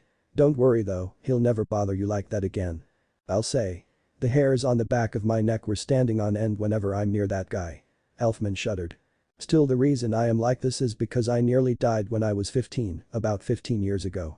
Naruto declared as the two stopped their antics to hear his story. Me and Luca, we were determined to make a guild. To him he stopped as a small chuckle escaped his lips. Find justice and love to correct the wrongs that Luca's father, Lucia, did. We ran away from this kingdom against her mother's wishes and those were the best in my life. To this I wish that she didn't do what she did. Naruto, you don't have to, Kana said sadly, but Naruto shook his head with a small smile. It's okay. Are you sure? I mean, if it's still painful, you can tell another time, when you're ready. Elfman started but seeing the older man's eyes full of spirit. Alright. We were about to start our guild until all hell broke loose. Naruto said as he walked to a desk taking a small model village. Before placing chess pieces around it, demons, filthy and evil creatures attack our home. We were barely a functional team, but we knew we had to protect the people. He then took out samurai-like toys into the center of the village. We split, half went to battle the enemy before escaping. The others were busy helping the rest of the villagers run to safety. We lost Oda, Genos, and sadly Clarinet when they were doing that. The morale was low as most of the villagers did run, but the rest were captured. So it was down to me, Luca and Akita to at least kill the monsters before dying ourselves. Naruto then pulled out 3 of the toys before dropping them on the ground. We could have survived, but I saw 2 little girls about to be captured. I ran and saved one of them, hiding the one I was able to save into a box, then when trying to save the other girl, I was stabbed about 6 times. My organs were sliced and pierced, I was going to die. Ana went pale to hear how Naruto was so cold about his own death, like he truly didn't care about living, so. Luca, she saw my dying moments and against all better judgment used magic to send her organs and magic into my body. the blonde said, placing a hand on his own stomach. I'm not even really me anymore, just a stitch man made up from parts from a dear friend. Naruto Elfman looked at the boy, man in total shock. His friend sacrificed her life by giving her organs to him so that he could live. Near the end, I was still close to death, but alive enough to kill the rest of the demons. Afterwards, I learned that my friend Akita survived. But she too was dying from her illness. She spent her last moments with me making graves for the people we lost. The reason I look like this is because you know how people have an affinity for certain magic. Like Gray using ice magic. I came from a family that had darkness as a main affinity, but living with Haru and his friends, I gradually was able to shift it to light. What does that mean? Elfman said as he didn't see the point. Yeah, we can use an element that might be suited for us, but we didn't want that. Luca had a light affinity like her parents, but she wanted to use darkness as a way to fix her father's mistakes. Naruto said, walking away from the model to take a small sphere toy to split it, taking another in a different color. Dark then light, light then dark. Do you what happens if you combine magic origins into a single body? Anna's eyes widened, realizing the implications. You mean she made a new magic? No, she didn't, but it made a complication on my body. He then took both halves of the sphere. Light turning into dark, dark turning into light, constantly as the body forced it to become one or the other. I left to get revenge, until it was done my body slowly broke down. 4 years later I was once again on death's door, on the Queen Desert trying to find help. Before I kicked the can, she sent me to a place called the Temple of Healing, where it fixed what happened to me. And you've been asleep ever since? Elfman asked. Yes, and this is the result after a few years. Naruto lifted his arms to gesture his body. The magic preferred Luca's than my own and gave me a more female-like body. Of course, I still have my usual equipment, I just look more feminine. He finished his story as the two took a moment to collect themselves of such a harrowing tale. Naruto Kana looked at him with a forlorn expression. We didn't know, we're sorry you had to go through that hell. No one should. You know, it's funny, a story I read with Luca had this sentence, it gets easier to say it, it's a little funny and sad, and it's true. That fits this moment well. Naruto said with a sweet smile, it's fine after all, I have to live for her. He turned to give them a chilling dark smile, it was towards them he can feel the coldness that he was talking about himself. When she died, I did as well in a manner of speaking, so it's her life I got to live for. The next day. Are you guys sure you want to stay here another day? The festival isn't having more big stuff like that dance and song from last night. The blonde rave master said as Kana and Elfman looked at him oddly. Although he seemed a bit hurt, it didn't mean that it was hard to understand. He was basically in his 20s but looked like a kid still. Of course they felt odd from listening to his story. Are you kidding? This place is awesome. Kana smiled widely. I mean, come on, you've got it all. Why yeah, our real man don't need words. Elfman tried to smile until Naruto gave a sad grin to them. He leans forward, stretching his back when doing so. Look, it's Finay told you this because I was going to tell everyone else. I was in a bad spot and Queen Adelgard saved me, it's not that it hampers me. The fact you guys seem worried for me is making me feel bad. Oh, no worries, Naruto. Kana waved off, we're totally cool with it. The old man simply nodded, although Kana and Elfman winced on how stiff it was. Alright, we'll need to visit the woman who hunts for food around these parts. We might be at the ball at the Church of Memories. And who'd that be? Elfman inquired. It's been a while, I was asleep for so long, Lady Eldegard told me she was here for an exchange program from another land. So I didn't really get all that time to talk to her during my depression, he admits as the members of Fairy Tail wince once more on his sad reminder. Sorry. I shouldn't have asked. Elfman apologized. No, it's fine. Naruto assured, waving his concerns off.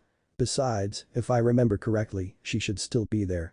He pointed to a store, Hunter's Blessings. Alright, let's go, he said, entering the store without the other two waiting for him. Hello, is a Miss Petra here? Crash. There was a crash from behind the store as the person seemingly tried to make themselves decent. When they finally opened the storage door, Naruto finally saw the woman in question. She was indeed a beautiful woman as she had slightly tanned skin and purple hair that flowed down to her back, tied in a ponytail, the tie being really close to her head while the rest flowed down flat while having a couple of thin braids wrapped around her head. Her soft brown eyes complement her hair color and she has a small purple crescent tattoo under her right eye. Her attire consists of clothes similar to that of desert nomad attire or even hunter. First, she had a yellow choker followed by a green pneumatic necklace with a purple scarf. Then came her brown-colored leather bra that did nothing to hide her accentuating beauty of a bust, which was actually a halter top, and a leather shoulder pad on her left, followed by a brown wrist sleeve with gold bracelets. Going downward, she wore a purple sash around her waist that kept her short tan nomadic skirt in place that was decorated by tribal designs, and finishing off her looks was her brown nomadic boots, with one of her legs covered by a stocking that went all the way to her leg. "Yes, I am the are you being the prince of the land?" the woman said oddly. "I had made the deals to give my meats to you." "The FFT, bwahahaha." Kana bellowed out laughter, she did not just say that. "What is the matter? I prefer giving my delectable meats to Naruto, not to say I would mind him giving me his meats. I would be thinking that his meats would be fine and delicious." "Umagud. Ha ha ha ha." Kana at this point was rolling on the floor, laughing so hard while crying tears of joy. "This is not happening. Ha ha ha ha." "Hey. Who's laughing at my wife? I'm gonna kill ya," came the voice of an angry male who came out of the storage room. He was a young male with medium-length brown hair with a hair fringe that fanned out and his blue eyes. His clothes were simple as he had a brown tunic with black pants held up by his belt and brown shoes. And right now, he looked pissed. "Duck." Naruto tackled Kana as a flying knife came into the room and lodged itself into the wall. "I swear this is the third time this week that someone made fun of the way my wife speaks and—" "Wait, you're that kid I met before I went to sleep," Naruto said, pushing himself off Kana, who was blushing at the fact she was pushed down by him. "Huh?" The young male looked at Naruto before his eyes widened. "Prince Naruto." Naruto stood up and walked up to the man, well, from the humble bread maker of the castle to a married man. "You were like what? 15 when I saw you?" "Oh my god, I'm so sorry, Prince Naruto." The young man apologized, immediately getting on one knee. "Forgive my rudeness, I didn't mean to throw that knife at you." "It's alright," Naruto said looking outside, "also keep my name down, most of the kingdom doesn't know I'm." He pointed to himself before pointing to the wanted poster that had his old body frame. "This version." "Oh, of course," he said as he stood back up. "Hey, who is this guy? You know him?" Elfman asked. "Yeah. This is Kuro. He used to be the castle baker, although I guess he got hitched when I was asleep in the Temple of Healing." Naruto said the last sentence trailing off on how much time really has gone by to see someone he knew getting married. Yeah." The young man now known as Kuro laughed sheepishly. "I met Petra when she came to the castle from that exchange program. One thing led to another," and he chuckled shyly, blushing at the memory when he and Petra tied the knot. "Well, you get the idea." Well, I'm glad," Naruto said, patting the man's head even though it looked odd as a teen was comforting an older man kindly. Petra looked around and noticed something was off. "Why have you come to my place of meats?" Everyone's eyes widened at that as Kuro looked at his wife. "Honey, remember you tend to say the wrong thing. Let me discuss the deals." "It's fine," Naruto waved off, "just send the amount of the meat in triple. Apparently, there will be a play for all to watch later. So everyone is going to be hungry when it's done." "Alright, Petra and I will get to it." Kuro nodded to the prince. "So how much is it?" Naruto asked as he took out his wallet. Kuro managed to say, before taking out a piece of paper and pen and started his calculations. After several seconds, he was finished. "Here, as an apology for almost killing you. That includes the discount," he said, showing the paper to Naruto, but pushed it back to him. "No need, it's the queen's money, and we both know that if we give her the discount we'll get hugged by her or Hubert. Now you really want that?" "I would pay to see Ferdinand do that to you," Kuro chuckled. Who?" Naruto asked as the man shook his head. "Right, coma, well anyway, I suggest you go and have fun," the man said, pointing to the festivities outside. "I'll make sure all the meat gets to the palace before dinner starts." Naruto joined hands together, making a fist with his right while the left covered it. "Thanks." "Okay Petra, let's get to work. We got a big order to fill." Kuro smiled at his wife. "Yes dear." Petra nodded back at her husband before the two went to the back of the store to get the orders ready. "So what now?" Elfman asked Naruto. "Should we head back?" "I believe," he stated before he saw something in his eyes, a shiny blonde of hair passing by. He turned to see someone walking down the street, then rushed away pushing Elfman aside to rush forward. "Naruto, where are you going?" Kana called out, but to no avail as the boy ignored her question. What he saw, it couldn't be possible. There was no way. But he had to make sure, even if it meant more pain, just the thought. "Lord Naruto." "My lord, are you okay?" "Naruto, slow down." He ignored all the voices of the townspeople and his friends as he kept running. They felt like they were on fire, but he didn't care. He had to see for himself with his own eyes. Even if they deceived him, he needed to know. Soon he stopped, his eyes tearing up as he saw what he thought he saw. "Naruto, what's the matter?" Oh my, Kana said, looking at what he saw. It was Luka, a stone life-sized version of the girl who stood tall holding a flag in her left hand with the symbol of the kingdom, while her left held a sinister-looking blade, jet black and vicious. Next to her was Naruto, the one more manly one, the blade that his father used made from grey stone, was stabbed into the ground as his hands rested on the pommel of the blade. A plaque stood before them, in honor of the princess who fell to demons, Lady Luca Raregroove, may the darkness comfort her.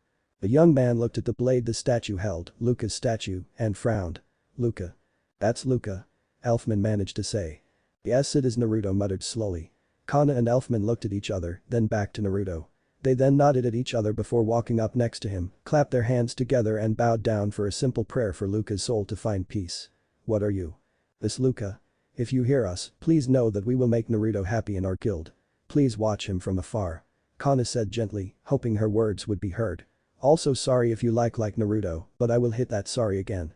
The blonde nearly sniffled at the kind gesture before smiling, come on, the castle should be ready. I really hate this, Kana said as two maids, both with pink and blue hair colors, standing in her way. I will not wear a dress. Sorry, but you must or not attend the ball. The first maid had short icy blue hair bangs on the side that fell to the bottom of her face and has a small ponytail in the back. She wore a black maid outfit with a frilly collar and a frilly maid's hat on top and wore black leggings and black shoes. The second maid wore a black maid outfit with a frilly collar and a frilly maid's hat on top and wore black leggings and black shoes like the first. But her hair was light pink and had a long ponytail. Her hair fringe was neatly cut in a straight line and her bangs on the side were long and cut straight even as well. Or yes, I am. Kana said, pushing the girls before she looked down on why she couldn't know. Her feet were encased in ice, dress or no go. Why you? Should I freeze your entire body until you learned your lesson about proper etiquette? The blue-haired girl frowned with disapproval. Flora, you don't need to go that far. The light pink-haired maid stuttered timidly. Felicia, this is for Lord Naruto, we promised the queen to let this happen, if she tries to. She stopped when she felt a fabric on her head, picking it up and revealing it to be a bikini top. Wah. Felicia pouted in jealousy of how big Kana's tatas were. It's not fair. Let's do it. We're still talking about dressing her up right. The pink-haired maid asks the other one with a worried look. Manly. Elfman said, flexing before the suit he wore suddenly shredded from his muscles stretching out too much. Oops. Be glad that we have a spare. Jacob sighed, pinching the bridge of his nose. For like the 10th time. Try not to flex if needed, a red-haired girl said desperately, not trying to stab the man in his eyes with her thread and needle as she quickly sewed the clothing onto him again. I just learned how to sew and I have to work on the gigantic freak. Oh, no need to furrow that brow of yours, dear. A purple-haired woman cooed. She was indeed a beauty with her long wavy purple hair that fell to her back and she also had quite the bust to show off more of that beauty. You just have to be patient, just like I taught you. Says the girl who takes measurements of Naruto when he sleeps, the red-haired woman declared before finishing the project. Then I had to use steel thread, so you flex you die. Oh yes ma'am. Someone's stiff. The purple-haired woman giggled. Come on, the ball is about to start. Also, do try to make sure unfavorable women to Naruto stay away from Mr. Elfman. This party might be one of those, knowing the queen is trying to make her son happy. Jacob declared in a low whisper, escorting the larger man to where the party was being held, the main entrance and the queen's throne room. I got it. No need to tell me twice. The red-haired girl said. Alright, that's the last of the meat, Petra. Kuro nodded in satisfaction after he and his wife finished the last delivery. Ah, the married pair looked to see Naruto, while both smiled at his attire. Unlike everyone else including the two, Naruto didn't wear a suit or anything too formal. His attire consists of a black turtleneck shirt with a black vest that was unzipped halfway by a golden zipper, followed by a long white coat with gold highlights that had a tailcoat at the end of it, wearing black pants and gray boots with gold tips. Noticing their looks, the young man gazed down on his clothes with a slight blush, eyes it weird. I usually wear that old school suit and tie, so I thought something informal was better. I think it is rather dashing. Petra commented. Yeah, totally works. Kuro nodded in approval with a thumbs up. Thanks, the young old man said with a sigh. To think, I'm an old man and I still act like I'm afraid of these things. Relax. You got nothing to worry about. Kuro waved off. It's just a party. Try to play it cool and you'll be fine. Wait, I am believing this was to find one soulmate for the MMMH. The purple-haired woman's mouth was stuffed with a meat stuffing and a puff pastry as her husband blushed, almost letting the cat out of the bag. No honey, that's something else completely different. Kuro said weakly. What did she say? Naruto blinked. Nothing, it's totally nothing. Kuro laughed forcefully before pushing Petra along. Enjoy the party. Yes, Naruto said, walking away to see his two guildmates standing. His eyes looked over to see the only female fairy tale member in the building and blushed at the sight. She was wearing a dark maroon dress that had a fluffy pink waist, and she had dark maroon arm warmers to accompany that. Anna smiled at that cute stunned look on the T, now it was her turn to look a bit stunned. Naruto parroted her word. The both of them didn't know what to say. They were too stunned to see each other look so good. The elfman took a step back and pointed at the food. Going to get food. Naruto and Kana kept staring at each other before the boy was the first to speak. Sorry. You look great. He tried to compliment. Why you two cause I can't call you a cutie huh? She said looking away scratching her cheek with a finger. Naruto shook his head, I am technically 25-ish he mumbled under his breath, so please don't look at me like someone different.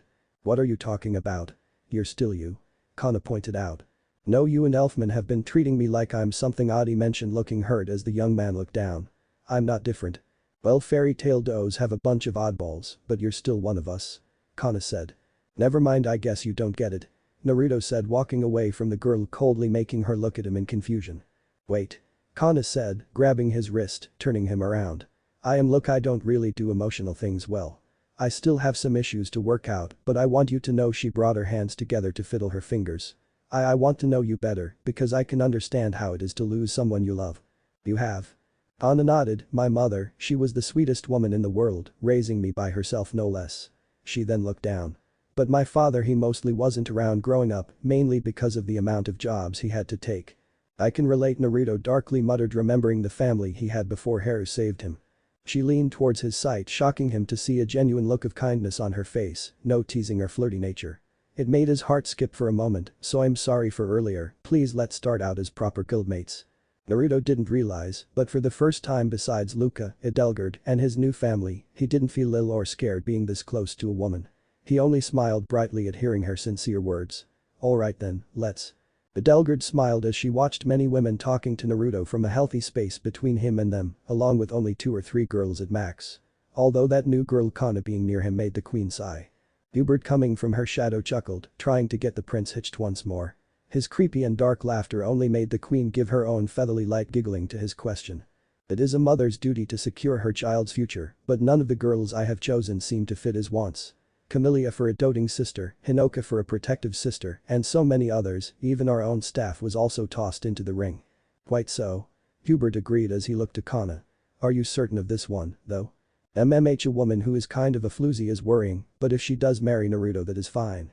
I'll make sure to send many mistresses if the marriage goes awry and dispose of the drunkard in secret. The queen of Rarigrove started with a sigh, resting her cheek on her hand. I already got the poison secured him. The man started off with a smile before noticing something, madam, we did summon most of the town, not including the possible marriages for Naruto, but I think we have an intruder. What? Edelgard gasped. You're certain? I'm never wrong, your majesty. Hubert said. Shall I have Casper and Lindhart dispose of our unwelcome guest? No if I am the target, let my son enjoy his time. She said leaning back into the seat, I do have little time, so what if it comes early? I entrust everything to the 3 councils and my son, Hubert she said lowering her head in a soft tone as her lips slowly curled upwards to know she had accepted her fate. So Lord Naruto are you staying for good? A young woman wearing a kimono asked, her bright pink dress blue obi around it with blue cherry blossoms on it. It fit well with her long blonde hair. The young man shook his head as he moved back a bit when another girl came into the group, despite knowing all the citizens knowing his fear, he still couldn't help but slightly afraid, even though both the girls themselves were nice enough to give him space, and that fact he had guards to protect him if someone did try to do unsavory things to him. Sadly no Hana, I am staying in Fiori for a rather long time. I shall make trips here as it does have the only place for my favorite foods. Won't you come back? A tall and stern-looking woman asked, her hair done in a ponytail tied by a white ribbon. She wore a kimono as well orange in color but with flame patterns on her sleeves and a red obi holding in place. I'll visit every now and then Kajero. Naruto smiled a bit. Just make sure Saizo doesn't try to kill me when I do. The girls bowed respectfully as they left, enjoying the party as Kana whistled, nudging his stomach, well, seems I got some competition. Huh? Naruto raised an eyebrow. Those girls got their eye on you. I better not lose to them. Kana grinned widely. Of course they have their eye on me, Kajero-san was my bodyguard when I used to stay here, and Hana was Luca's Naruto said before looking at Kana's face, which only had a are you serious look what? She just walked away, without giving a silly smile at his dense look. What? Naruto looked absolutely confused. What did I say? So these parties happen often? Elfman asked. Huh? Naruto snapped out of his stupor before looking at the manly man. I'm sorry, what did you say? Do these festivals happen often? The large man said, pointing to the large festivities. Naruto shrugged, depends, Queen Ravagruve only allows the commoners to the castle when I arrive or the sacred holidays happen.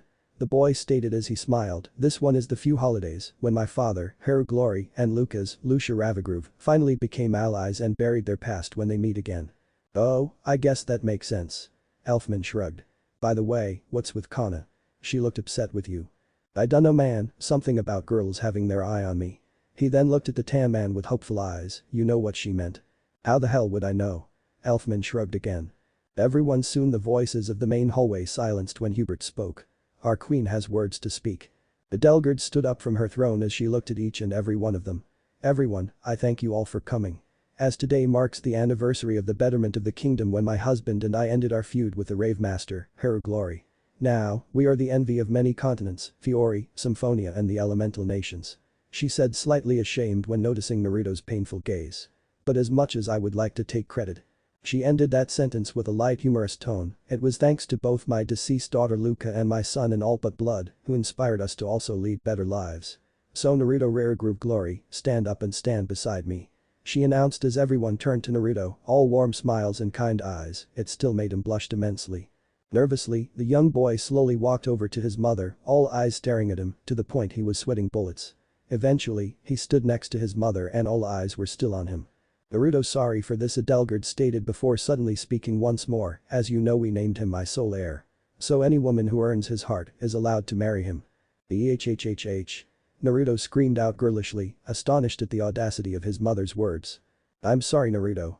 She apologized sheepishly, clasping her hands together. I know you could never replace Luca, but she wanted you to fall in love once more she said before looking at the castle. Ahem, with that out of the way, we shall then end the festival with a play from the Battle of Twilight. As the play was being set up, Kana watched Naruto running back and forth and up the walls and ceiling clutching his head. What is mother thinking? He groaned out in despair, why is she doing this to me? Oh gods, what's gonna happen to me? You don't like to get married? She asked also stunned at this development. Naruto surprisingly nodded, I do, that was my biggest dream to have a nice family. Even back then. Back then? Elfman wondered. I was kinda girlish about my dreams. I blame my Aunt Julia and mother, Ellie.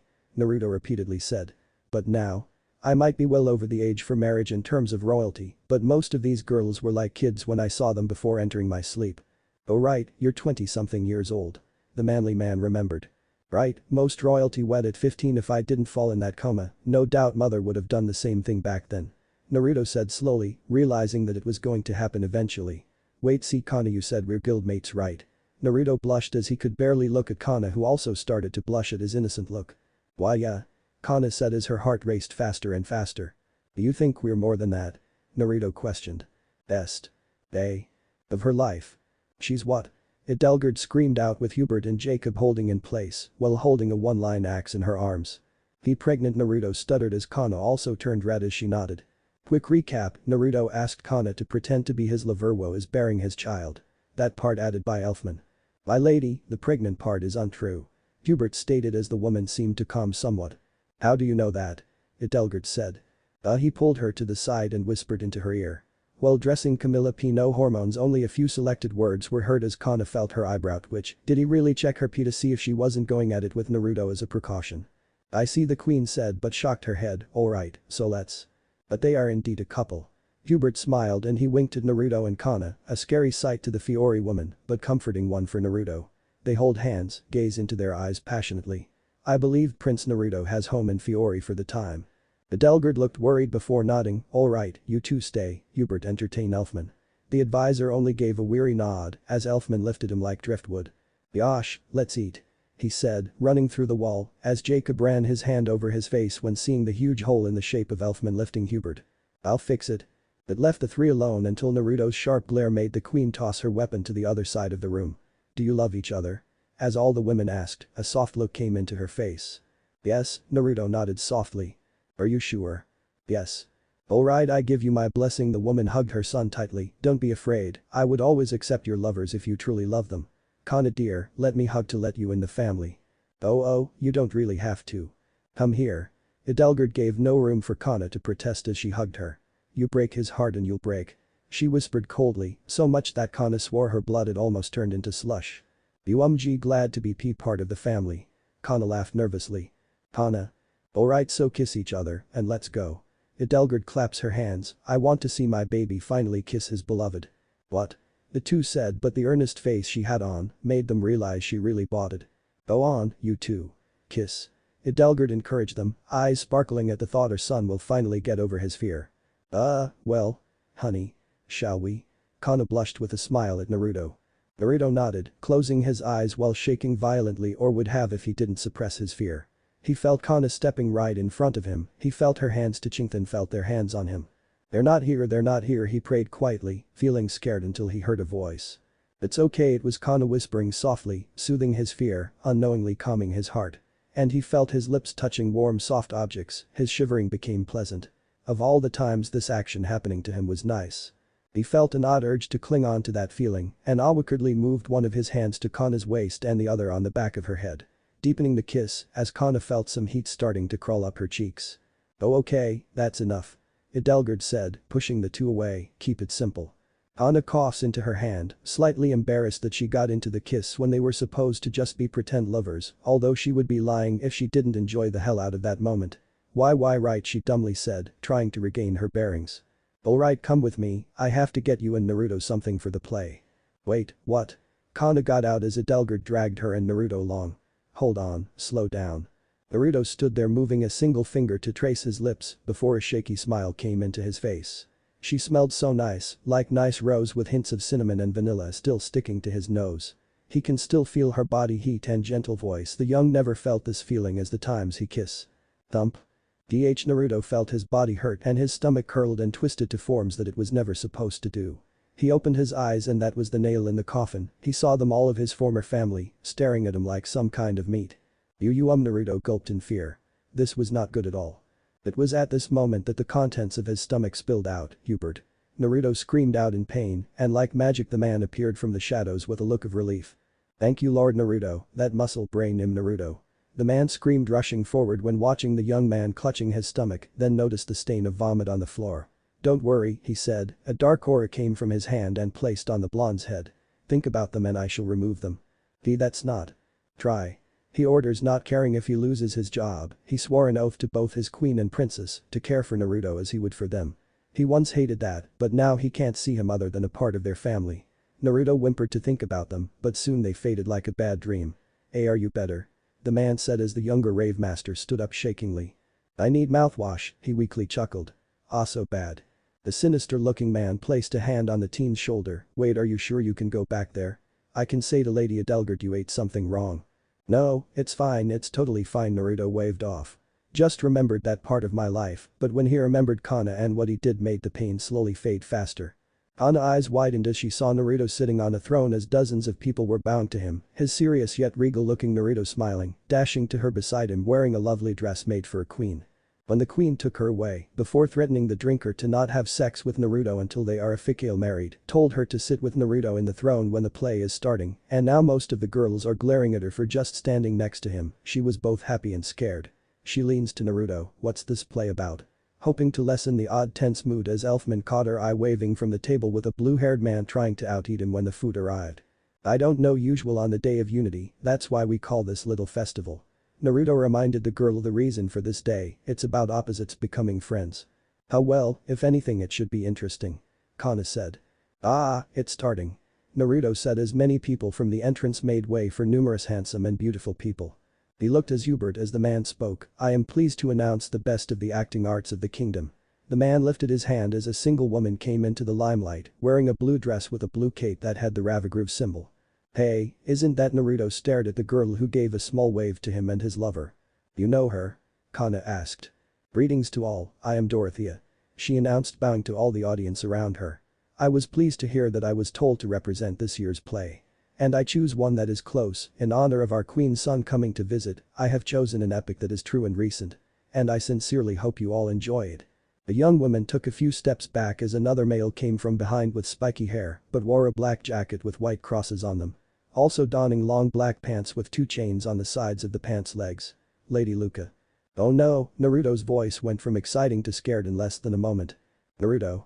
Kana looked at her friend, worried. What's wrong? Dorothea's eyes became misty. Naruto, please don't make this harder than it needs to be. A young swordsman places a hand over his face. It's the day I kidnapped Luca from her kingdom. You what? Kana looked shocked from the revelation. You kidnapped her? Why? Just watch. Naruto cried waterfall tears as the play will show his two members of Fairy Tail his indecent past. I want to get in. Kushina yelled at the guards, my friend is in there. I'm sorry ma'am, but there's a play in progress and it must not be interrupted. One of the guards answered.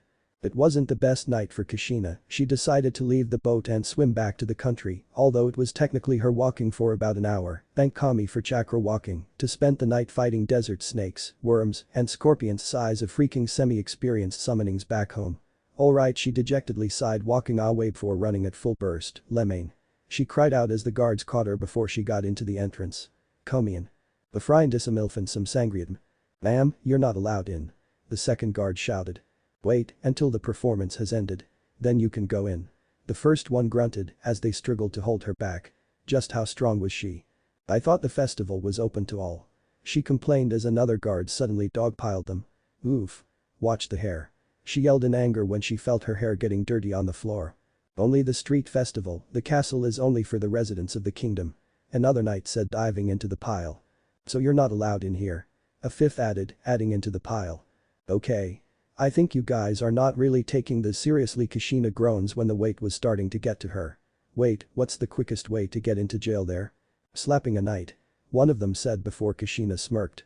Hana nearly laughed when she understood why Naruto was so ashamed of this play. Lady Luca, I can't bear the thought of leaving you again, the actor playing as Naruto said, pulling out a fake 10 commandments off his back and threw it on the floor. I would even leave my future as Rave Master if it means running away with you. Dorothea masterfully made her cheeks flare up at the confession of the actor. Naruto, she started until the male actor pulled her hands into his. Will you run away with me? He said with a gentle smile to match the mood of the sweet scene. Scene. The woman said as the whole castle ground was filled with light applause, the only reason it wasn't loud as many were crying. Naruto, please come down and let us take a bow with you. She asked as Naruto shook his head. I'm sorry, I can't do it. Naruto said, still shaking his head furiously as more tears came down his eyes. Please. The male actor said, it wouldn't be right for us to bow if the muse didn't seem to be happy with our performance. Naruto sighed as he nodded, alright, he turned to see Kana follow him. You don't? It's okay. I'll stay with you. Kana assured the boy. The two stood next to Dorothea and the male actor. We hope you. The woman stood when her eyes caught the other actors rushing toward her and Kana. What are you ga? She shouted when they violently pushed her away, but Kana was able to dodge in time. Elfman. The man looked at the scene with a turkey leg bone inside his mouth. Translation. Man. Running at top speed as the actors slammed their hands into the floor as back-colored seals started to float up in a 10 by 10 foot cube. Architecture. They all shouted as the cube filled with seals vanished. What the hell? Naruto shouted in surprise as he looked around, seeing that he, Kana, and Elfman were now trapped. Naruto. Edelgard screamed as her right hand produced a dark red circle with an odd symbol in the middle. Requip. Aimer. The circle soon summoned an axe in the oddest design. The whole weapon seems to be made entirely out of bones. The front part seems to be some kind of dorsal fin, while the back attached to the front was a small part to help connect to it and the handle. The back of that bone attachment was 4 spikes, and the handle seemed to be thick as the woman's hand almost didn't fit by a few centimeters. Raging storm. The woman spun her body as the weapon was burning with flames, only to be flung back into her throne when meeting the invisible cube. Ack. She spat out blood as the actors smiled. That's 3 sets of rules to break through. Dark Ekriture with 3 users is something that only a gifted genius can break through. The male actor said as he took off his robes, leaving him in his pants, but Naruto's eyes widened at the sight on his chest. Soon the other 2 actors also took off their costumes, showing 2 women. Any emotion besides silent rage was suppressed in his eyes before a sickening grin stretched throughout his face. It was a glorious feeling to re-experience. The fact that he can get high off that emotion was making him gain his old face. As the one thing he hated was here and the fact they had that thing on their chest. His lips practically enjoy saying 2 words. Zeref demons. Wow, a knight said with his helmet all dented and partially destroyed. I never saw a woman bitch slap all the knights just to get thrown in jail. Yeah, wow. The knight beside him dragging a rope-bound Kushina said, at least you have the helmet. I got my teeth knocked out. Hehehe. The red-haired woman chuckled at the reminder of her slap. Wait, where are you going? She questioned as the knight started to leave. Hello. We got more troubling issues woman, the Queen Raragroove and her son are in danger. Soon Kushina was all alone before rolling her eyes, sure a queen gets hurt and wait Raragroove. That's my hot white-haired booty call I mean friend. She suddenly stood up and hopped towards the castle, don't worry I'm a coming. She cried out in hopes to fix her friendship and find out why she was angry. But soon stopped as she saw one thing in front of her stairs goddammit. Chapter end. What if Naruto was heartbroken in fairy tale end here and thanks for watching my video till the end.